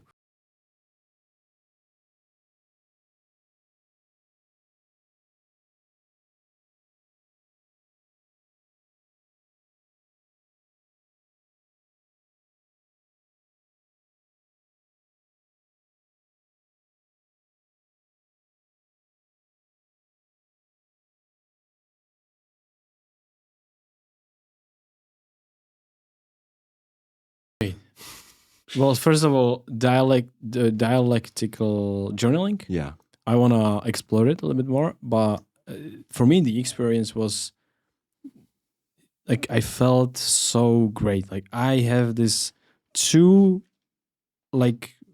papers covered with like questions and answers, and it was super beneficial for me. And I was like, I found out actually how I am showing up,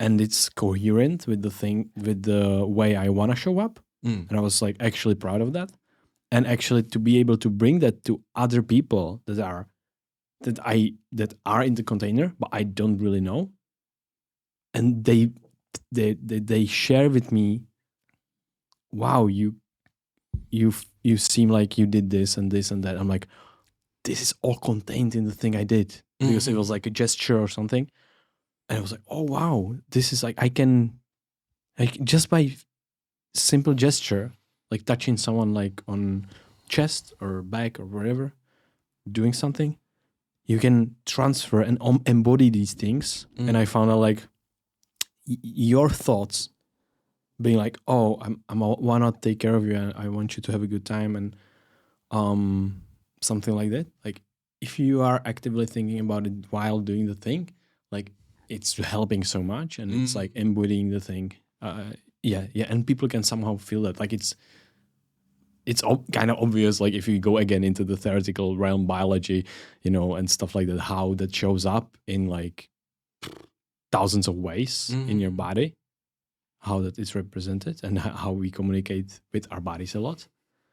And this is the thing, that's the saying, right? Like the most amount of communication is not explicitly and only like said, but also felt and experienced by the body.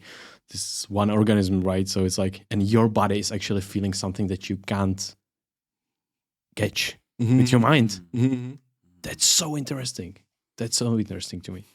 So yeah. I so with whatever expression that is coming from it. Like from the moment that the question was asked, you went this way. Like, yeah, once here. Yeah. Yeah. Like for me, this like authentic relating and being in the present moment, it was like a process, because at first, like the journal, in the moment of journaling, my brain was melted because I had no sleep this day, and I was just lying on the floor and I was just staring at the ceiling, and I couldn't think of anything. You were like 28 hours like up, or 30 at the time, I think. Yeah. Maybe more, I think, at this moment. Yeah, something like yeah. And so this was kind of when every other person was sharing the thing. In that moment, I realized what was the exercise about, and I like did it kind of wrong. But then it was like in unuseful way, basically, like for me. I was just completing the task and not doing it for myself. And but when we just like turn into okay, name the quality of this talk, I just totally shifted the perspective, and I just crystallized the meaning as what's the relationship to yourself, because I perceive the journaling part, and there was basically for listeners there was the A character and B character. And A character was asking some question and B character was answering it. And the question was, what was the question? How would you like to be by the end of the weekend? Yes. How would you like to be by the end of the weekend? And that's kind of like putting the intention into your system. Yes. And when I realized, okay, it's really about the self relationship to yourself.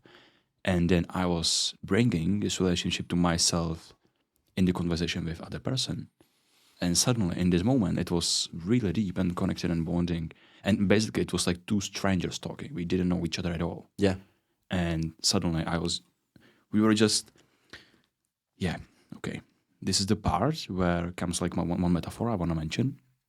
Because thanks to this conversation with one participant later in the evening, we talked about how we solve these kind of problems, relating to our self-relationship and self-talk. And you imagine like the cups you have, and every cup is like filled in a different way. And one cup is like, for example, your emotions. The second cup is your body. And the third cup is your thoughts and like cognitive skills. And basically, I have the most filled cup with cognitive skills and the least filled cup with my body. And I tend to go for solving problems into the most filled cup. So I'm solving my problems and my self-talk with another self-talk, with another cognitive skills. And suddenly this exercise I was bringing the cognitive skills into the body. I was embodying them, and like the embodiment of my self-talk. Fuck. Well, I've been cussing on the thing. Go ahead. yeah, On your show, yeah. yeah. It was really strong for me. Yeah. And also like experiencing the other person through, it was more, I was personalizing more the other person's perspective, because they were moving me. I was letting go a little bit. I was letting them enter to my personal space to know them better. Basically, I was a like kind of tool for them. But being a tool was like, oh, I can get closer to what you feel right now. And it was 20 seconds. And in these 20 seconds, without word, I was feeling like I was feeling connected almost at the same way as like if we were talking for 20 minutes in this like 10, 20 seconds. It was really like profound experience for me, how you can combine the cognitive with the body, with the emotions that are appearing. Like this like integration of these like illusionary separated parts. Yeah. That was for me, and I experienced how that was working out later in the day, because I was actually using it, and I was able to solve the problems in the conversations like more efficiently. And actually I was able to have like better grasp of what my experience is and of what my problems that are like patterns of problems that are appearing in my life repeatedly. How should I solve them? Well, I want to sit with that for a while, because that's a lot. Yeah, it's like, let me see if I can capture it a little bit. Like that combination of exercises was giving you an understanding of the processes and the processes which create the relationship you have to yourself. And by actually entering into relationship with somebody else and allowing them in, it like introduces noise into the system so that it changes the process, such that when you apply it to a problem that you would otherwise lean on your default set of processes to work, you now have like at least a different process from which you can look at that problem, and then it shifted. Yes, definitely. It was like at the beginning, we were talking about, let's not name it, but be with it. Be in the presence of it. And the it was the combination, like some like soup melting together. Yeah. Yeah, and it made me realize more things in less time. Ah, It was actually very efficient. yeah. There's like something like it's really funny like how Kristof and I are different. Like this is like my default state basically. Shit. Shit! Do you know what I mean? Yes. Do you understand Yes. now? Something? Fuck. I need to really sit with that right later because Well, what's happening now? now it's happening that I know that Vojta has different perception of the world than Right. me. He's going into like grasping things and understanding things more fast than me. And for me, I have very bodily because I have aphantasia. I have Yes. very bodily things, but also I have Continue. and for me, it used to be really frustrating because I was focused at the cognitive part and I was just rabbit holing it in it, and it used to took us like hours of talking, the most filled cup when I understood the another parts and I got to the realization it was basically like really hours of talking and solving the problem I was perceiving like in the cognitive way. And like combination of these things, it makes me like closer to Vojta's perception of the world because I now can understand that if you are really aligned with these parts, like not only that I can trust him like in the realization because I'm skeptical like most of the time. I can really like trust him of what he's bringing into the conversation because I need to understand it in a cognitive way, but I can shift it also to bodily and emotional way because there's more like intuitive grasping, and it's also like I was like most of my life I was suppressing the intuition. I was like, okay, I can't rely on that enough. And I was basically suppressing Vojta's intuition into the conversation. I was just, I wanted him to explain things in the cognitive way so I can understand them. So they fit together and there's some logic like working. And right now I feel, okay, there's real possibility. No, not possibility. That's reality that intuition is really, if you are honest with yourself enough, intuition is really reliable source of knowledge. Yeah, and like it's making me like I really can trust Vojta with that and other people as well. That it's not only like that my cognitive overthinking is dominant over these things because I put that in disorder, and now I see this like tripartite, and it's equal. It's not like hierarchy; it's equal. Yeah. For me, till this moment, then I'm reflecting on that. It was hierarchy, and I was pushing Vojta into this hierarchy. Like in the conversations, I saw it was really like uncomfortable for him. And right now, I really need to like cultivate it because I will go back to the cognitive processing, cognitive solving of the problems. But I need to integrate the equality of them. What's that like to hear, Vojta? It was very moving. It's tough to share right now without breaking down. I feel like I'm more connected to Kristof. Like he like put the words and something I cannot explain. He just realized. It was kind of impossible to share because there wasn't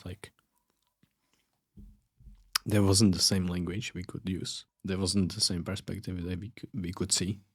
There wasn't the same world that we were in this particular realm. Yeah. As much as we share a lot of the perspectives and we know that about ourselves. I knew he feels something like that, and I explicitly like said something in a way, but it was like it was like just the surface level of like, I need you to do this for me at some point. Yeah. And so it's like very moving to hear there's like some release going on. It's really like powerful for me to hear that from Kristof. And actually, I will take it as an opportunity, like, to apologize to, like, for the times I've been like really tough and like really pushing because of my not understanding, because of not grasping of your like whole experience. I don't wanna say that I understand, like really understand, but I have the insight. Yeah. Like the insight I was waiting for like for fucking 5 years of how it is to be Vojta. That feels so good. That feels so good. I'm grateful that your existence is designed in this way, and my in this way. And there was times I was a little bit, not a little bit, I was a lot jealous about the existence, how it is, and I was trying to push myself there, and every time like I got into this like frustration mode and like really depressive states. And right now, like these past like 2 weeks, actually I'm realizing my process is different. This is part of that. And that my process is like much slower. I need to listen more. I need to take seriously other people's like experience, not be so skeptical about it, because my skepticism with time, like most of the times, turn out to be wrong.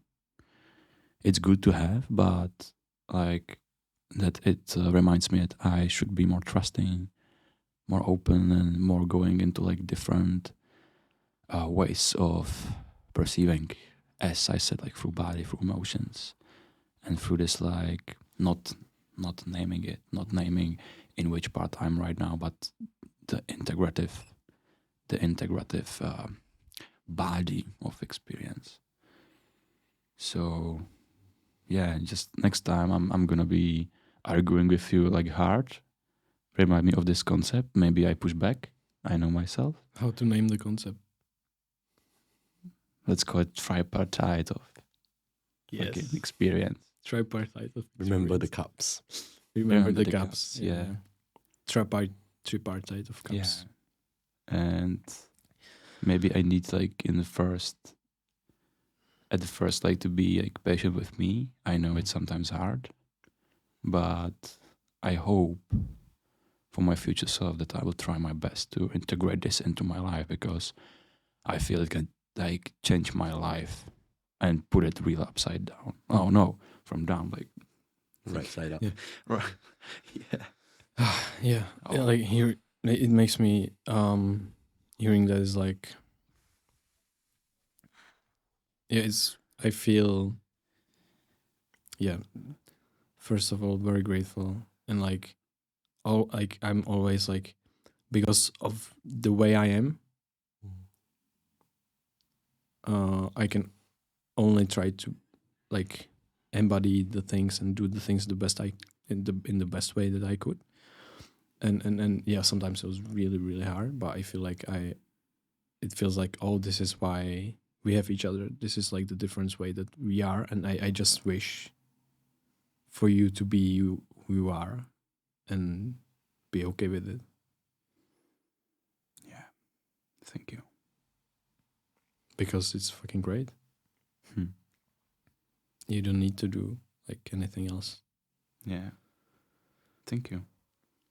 And I'm so happy for you, like, to be in a way like you are, because it feels like really good to have this short experience of it, of like what it's like to be Vojta.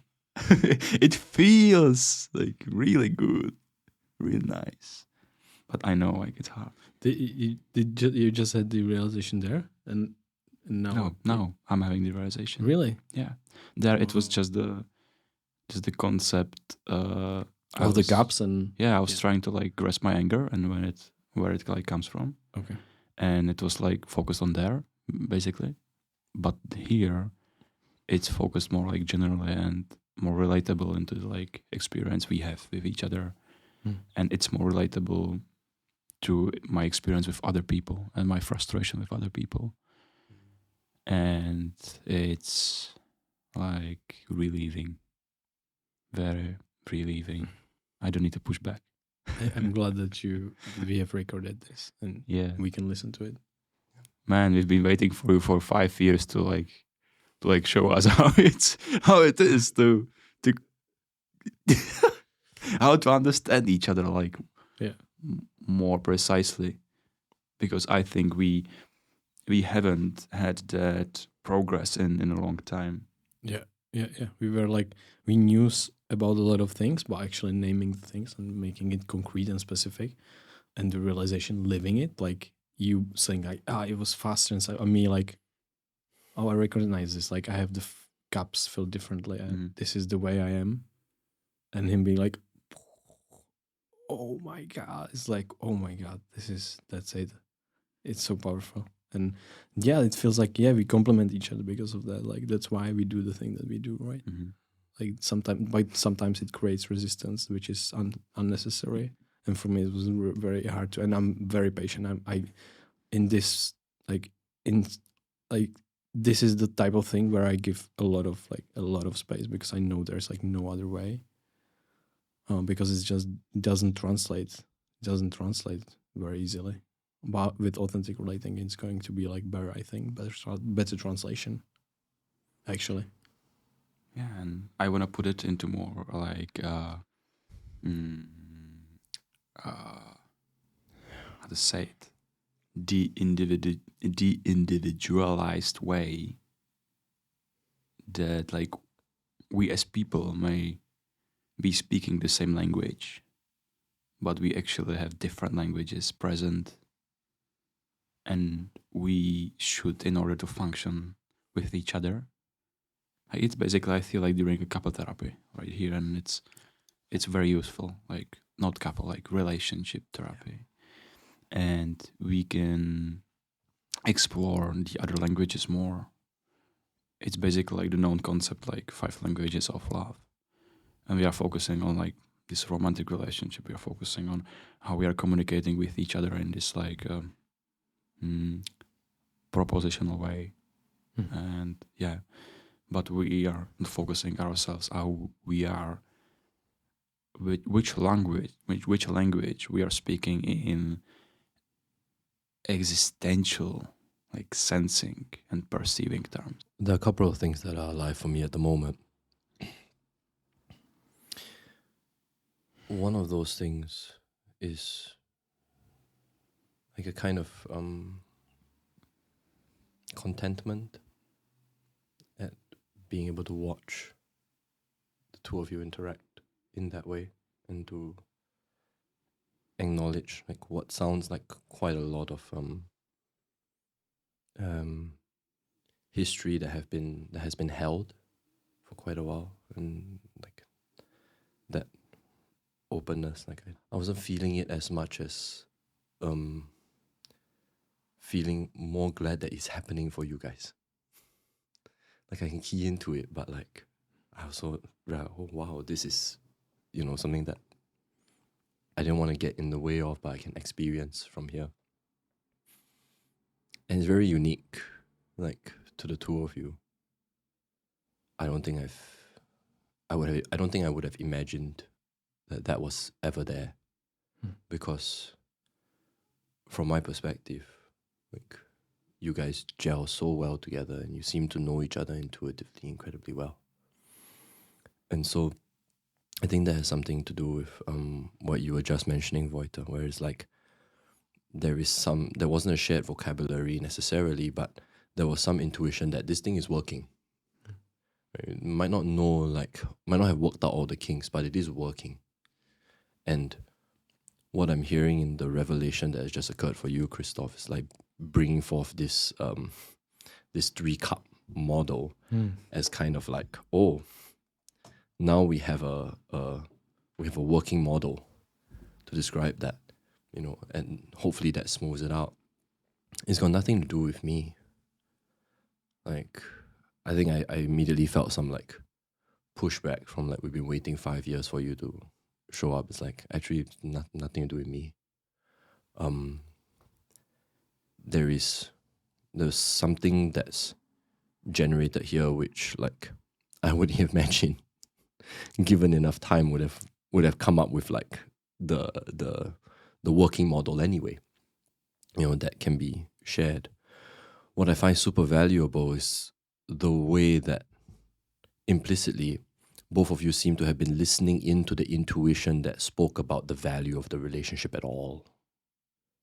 Right? How many relationships break down and crumble because vocabulary doesn't work. But I saw in that moment like a deep recognition of each other as being incredibly important to each other's lives. That was really magical to see. And thank you for that. It just struck me that like these exercises, they seem so simple. I'm not now talking about the meta maps. Yeah, the meta. We didn't get there yet, and maybe it's not like for this conservation maybe, but how just like well-designed exercise can bring these kind of realizations, and also like the person needs to be open, right?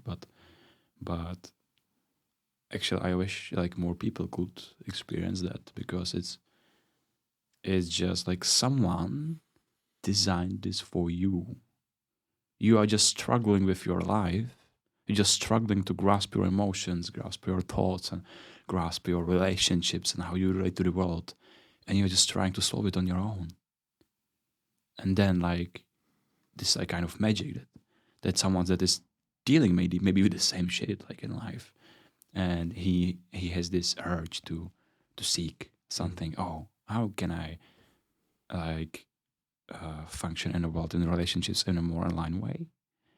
And suddenly like there is this collective intelligence that people come together and inspire each other, and like this exercise, it's not coming from one person, right?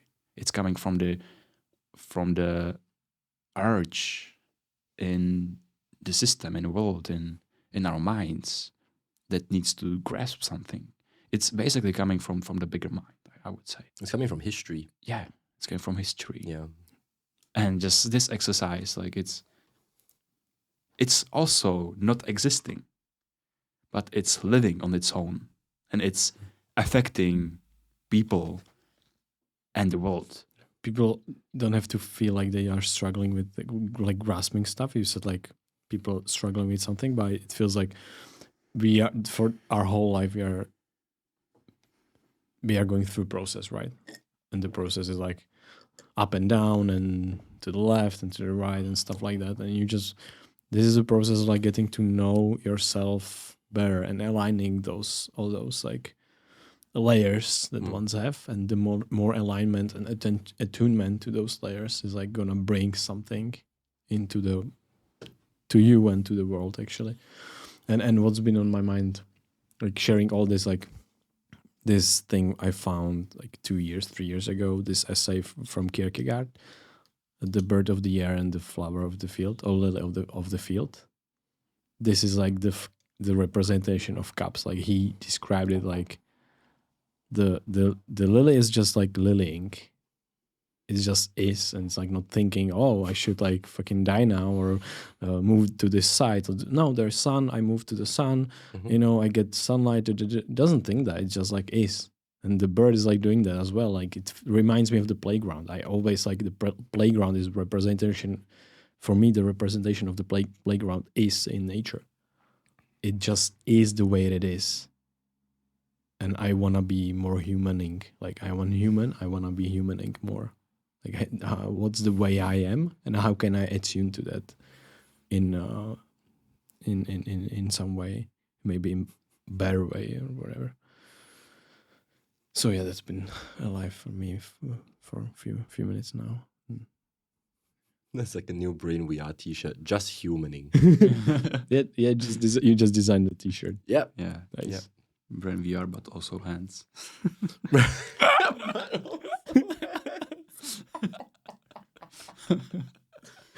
Oh yes, the community building wing of Brain We Are is like, but also hands. Yeah.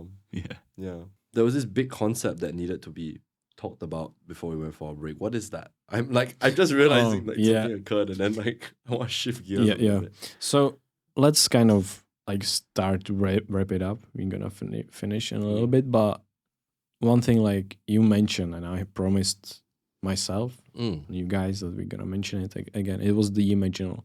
And the imaginal layer is also, this is a part of the puzzle, right? And I wanna dig into that a little bit. What is the imaginal, and what can it bring us? Yeah. Insofar as the mechanics are concerned, right, the imaginal is how you can use the imagination to alter your perception. How it can change your salience landscaping, change the way that you interact with the world. So salience landscaping is what suddenly is drawing your attention, basically. Yeah. Okay. What stands out to you. Yeah. Right. So let's take it in a dialogical manner. We use the examples of exercises that we've brought up already. Okay. So you do dialectical journaling, then you assess the quality of that relationship, right? Relationship to the self. Then I invited the participants to go, okay, well, how would you like that relationship to be? And then put that into a gesture. So using the imaginal, right, to say, okay, what kind of person would I like to be? And I'm going to embody the imaginal. So then it becomes this gesture, which is I can say, okay, I want to be a compassionate person whatsoever, right? But to get into a physical posture of somebody who is being more compassionate changes that landscape, changes that salience landscape. So the idea that, I'm not just trying to imagine myself as somebody who's more compassionate. I can do that, and it does work, right? Sometimes what would it be like to be a compassionate person? I just take it a slightly different way. I like to mix and match and try and integrate different forms. So, taking the imaginal into the embodiment changes the salience landscape in such a way that, now in this noticing exercise, this dialogical practice, I will pick up on different things, a different set of things than I would otherwise. Right? If I didn't embody it, I pick up on a slightly different set. And if I didn't ask the question of what kind of person would I like to be, then I just do it as I am, right? So you see how they're kind of stacking, right? The journaling is a mindfulness exercise. Then we stack the imaginal on top of that. We stack the embodiment on top of that, and we stack the dialogical practice to apply it into a context in relation. That it's almost like a kind of butter, right? The imaginal.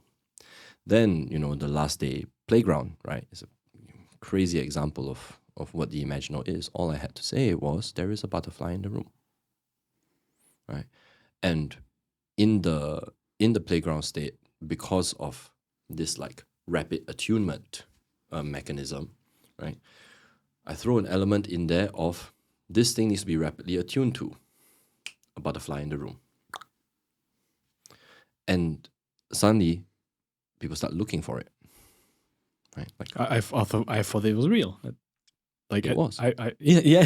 You thought it existed. I thought it existed. I thought at first that it flew somewhere around, and maybe it very well did, but it didn't exist. Yeah. And yet it is real, right? So the imaginal there then changes, for the group, how I'm perceiving the environment differently, looking for this butterfly. Well, what would it be like if the butterfly actually existed? And then we can see how in that session it cascaded very strongly into the whole group is trying to do this thing, and then there's some emergent activity, some emergent behavior, some emergent song whatsoever. I'm just there trying to keep the imaginal container going. Okay, the butterfly image is still alive, still alive. Right? So the hope here is that by engaging with the imaginal, by playing around with your salience landscaping, you can actually change and train what John calls train for transfer. That in the case of the aspirational thing, or in the case of the symbol of the butterfly, right, that came out of that ritual, it transfers to daily life. And I was talking to one of the participants after that, and it's like, yeah, can't look at a butterfly a different way again, ever. Butterflies now in general mean something very special. It calls up memories of this weekend that we spent together, for example, and the quality of connection within that. Right? The dialectical journaling into the aspirational gesture, into the noticing. It's like, oh, this is someone I can actually be now, hopefully. And what would that be like in the world? I think the imaginal layer is grossly underrated. I think it's the most fun, frankly. I feel like one of the worst things that could possibly happen is alienated from the imaginal. You know, that can't play, everything's too fucking serious all the time. You know, like kind of like what we were talking about with serious play earlier. But then you also have the flip side, where it's like the imaginal layer becomes over-indexed on, and it's like, you know, it becomes the only place where things are most real. And I've seen that occur, and I have so much resistance to it, because again, like as we come back to the start of the podcast, like the realness is in the interaction between the real world and the imaginal, not only in the real, not only in the imaginal. Like the space between that movement itself, that's really where it, whatever it is, whatever, even it, like just saying that is wrong. Yeah. This like ties everything together for me, like, because that refers to the othering. So we are not like saying what is it and like how did it show up and when did it show up. And I want to share the experience of it. Like, it was like the group was doing something, playing around something, because it was hot and it was intense, like sometimes relaxing and kind of looking around and like, you know, being more and less intense. And then suddenly there was this butterfly. I was looking for it, and then I saw it on, like, I literally, like, in my mind, like, oh, it's on Joseph's shoulder. This was really interesting because I saw it there, and I was, oh, it's, and Joseph like kind of played into it, but then suddenly, like, group started like going into like a direction of, oh, and I'm like, oh, I saw it on the Joseph's shoulder. It felt really like, it really felt it's there. But then, oh, no, the group like decided differently. I had to attune myself really quickly to be, oh, no, they found the butterfly. There's like more intersubjectivity. We are only two of us, me and Joseph. It's not as real as the butterfly over there. And we joined the butterfly over there. And we were like, there wasn't like no instruction whatsoever. There's this butterfly, and suddenly someone's holding the butterfly. And suddenly we started to share the butterfly around. Yeah. And that revealed so much for me, how people handled the butterfly, how I was feeling handling the butterfly. It was like, wow, this is so powerful. That was huge. It was really interesting to experience and really interesting to see. And yeah, like related to the note of over-indexing it and making it like, oh, what is it? And like pray to it forever and ever. And that's, for me, that's like the question of like spiritual bypassing and all these things that can occur. Like you experience something, for example, many times it happens on psychedelics, right? And you sense something and you feel something so real. The realness is there. Yep.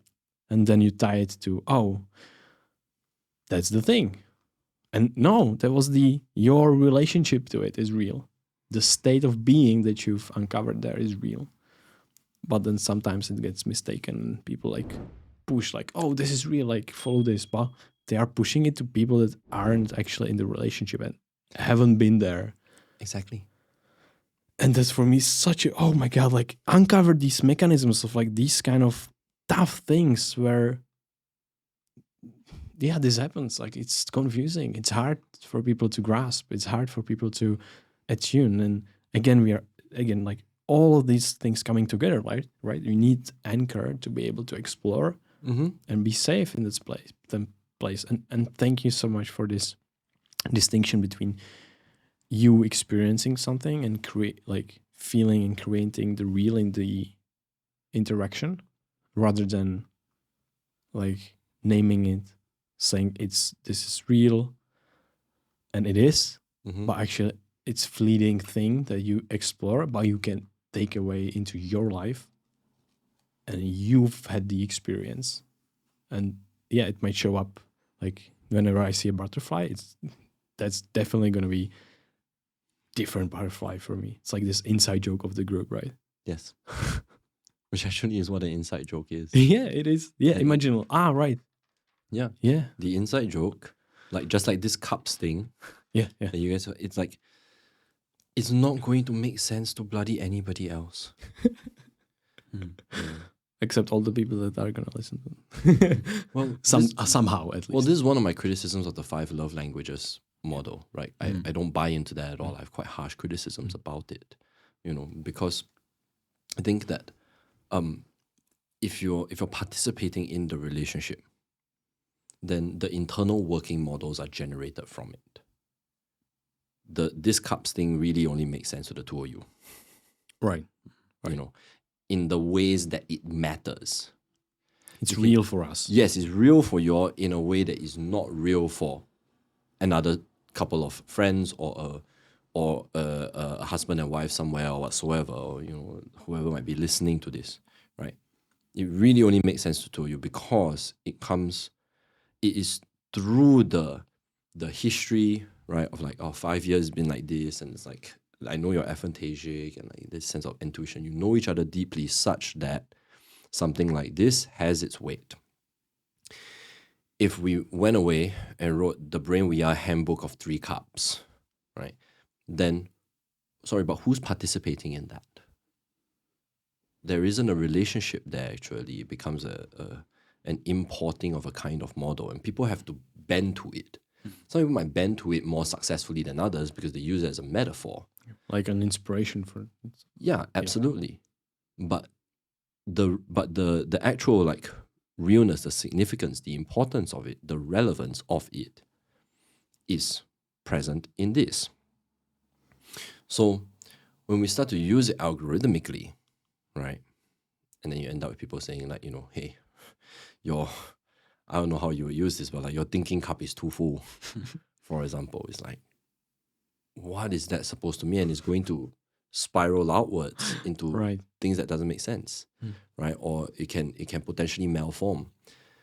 Therefore, when you guys were engaging with that, like, I in a way I felt like I don't have room to step in, and I also feel like I don't think I should.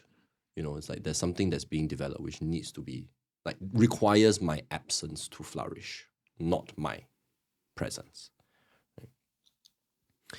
So then, if we were to say, okay, how do we encourage or even help like facilitate, but in the proper sense of the word, like to make easy, to introduce ease, right? How do we facilitate people generating internal working models that function in their relationships? It's like we're implicitly asking the question of how do we encourage people to participate in the processes by which internal working models can be generated, and what are the tools available in that? Yeah, dialogue's available, imaginal's available, mindfulness is available, embodiment is available. This is the DIAMA framework that we work with at Respond. There is a move now to introduce service as one of those things, right? But I think ultimately, like, that does make sense, at least to me. Never mind wisdom, never mind the sacred, never mind whatever. Come back, first principles. And the first principles is, how are we participating in relationships? How are we participating with the world? How do we track perspectives? How do we allow ourselves to play with it? And the more that we can play with it, the more we find certain kinds of affordances available. Then we can track what affordances work. Right? What do I want? And the thing that orients all of those things is some kind of aspiration. Can be an aspiration to be wiser, sure. Right? But there are also like micro aspirations, micro intentions. How do I want to show up today? How do I want to be today? How do I want to be for, this dinner that I have to go out to with, my mom or whatever? It's like, great. Try it out there. See if it works. I almost wonder if like there's this fear of time. Yeah, I'm like in kind of a deep contemplative, like deeper in my chest, kind of like contemplation here around like, are we a bit scared of time or running out of time, that there's a pressure to get the best thing right now and then not have the luxury of time to experiment? When I will argue that developing the skills to experiment shortens the amount of time required to get it right. Right. It's like this whole thing is like, oh my god, the meta-modern move again, like actually design the mechanisms and principles of how to get from point A to point B, where B point is like this maybe imaginal layer, or like, oh, I want to be wiser, or integrating the sage or whatever. It's like, oh, it doesn't matter where you end, like it doesn't matter if you end up at the point B or not. It matters that you go from point A to B and you know how to go from point A to B. So you actually now you have the mechanisms to continually actualize yourself. John calls it continual self-transformation. I think that's connecting for me a lot of things, and I'm so glad for this conversation, because this is what I needed actually after the camp. Like I told you in our room, like I have so many thoughts. Like I want to like connect to the theoretical thing, and I want to like anchor some of the things. And now for me, it's like anchoring, and I'm feeling really well about it. Like if I'm feeling, yeah, thank you so much for that. And I had like one last thought that was alive for me. It was, and is alive, is so much of the things that are in society and are present in our life is somewhat imaginal, in a way of like, okay, people came up with this, and how do I interact with the things that people came up with?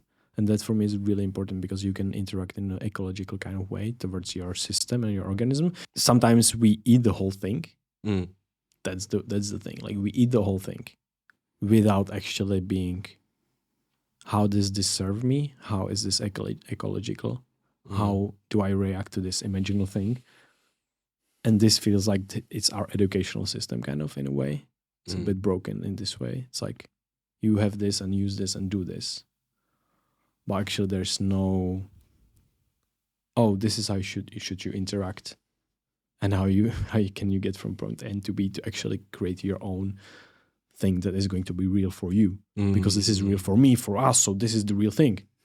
No, that's bullshit. Like that's real for you guys. It's real for, and that's for me like, oh, how do I interact with these? Well, they might be concepts at like right now. They might be concepts. Like read something in a book. Okay, how do I integrate that? Do I want to integrate that? Is it useful for me? Is it like ecological? This for me is like another layer, and I think like I'm actually obsessed with this layer a little bit. Like to be able to parse it out in the most optimal way. Yeah. And it feels like, oh, I was working on this for like a lot of years.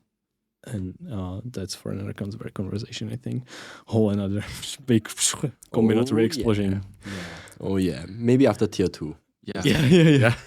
I wanted to add one thing to that, and that is about the like imaginal paradigms, imaginal structures that are being present in basically societal systems, that you have the ability,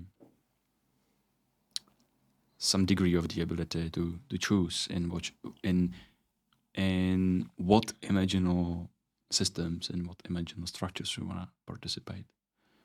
And that is, I think, the realization that there is imaginal And I think there are structures, and the good example is, for example, religious imaginal structures that are competing with each other, like in how many, for example, minds that are present, like in people. And I think it's also influencing the kind of realness perceived by the people, how strong the imaginal concept is, and that just to the realization that you can choose the imaginal structure you're going to be part of, and you actually, your choice can influence the like degree of the like strongness or realness, how the imaginal is real in the system. It's just the thought that would need to unfold more, but it's maybe for another conversation. Yeah, I do have something to say about that.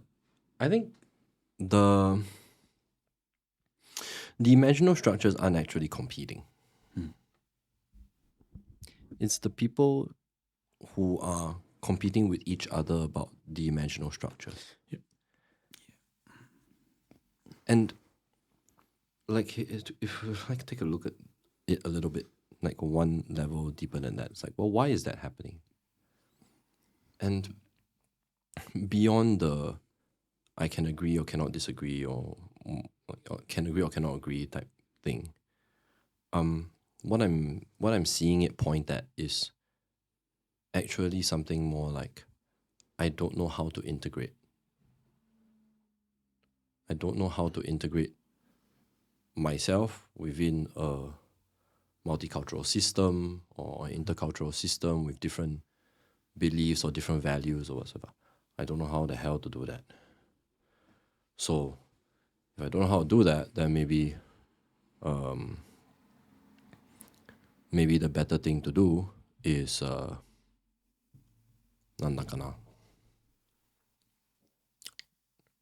fight for what I know and try and like stand my ground on the thing that is known to me rather than try and integrate. But my hope anyway is that integration can be a skill in and of itself. And if integration can be a skill in and of itself, then that means, well, whatever comes should be able to at least test that skill or refine it over time. Having said that though, it requires an orientation of some sort. So even if I do integrate like 5 different things, what's keeping them from splitting apart again is some kind of orientation towards whatever it is that is greater than the sum of their parts. In that process, that's where competition is necessary. Because competition at the root of the word is that you are with somebody, right? And challenging each other to get to some goal. It's actually what competition means. If integration does not mean they become the same thing. Integration means that they can interact with each other. Then there is some competition that can occur such that all of the parts are getting more refined towards some sort of aspiration. If we don't have that orientation, we don't have that aspiration, and we don't have the integration, or we don't know how to do that integration, then we're in some kind of like weird purgatory. Yeah. Oh my God. Yeah. And with that, we're gonna finish the conversation because we are running out of space. So thank you so much. We really appreciate this, and we're looking forward to speaking again and recording other stuff because I think there's going to be more. Oh yeah. This was fucking fire, man. Thank you. Oh my god. Let's go. My jeez. Let's go. Thank you guys. Here too. Let's go. See you guys later. Listen to Bring Me Orange. You don't have time. I'm sorry.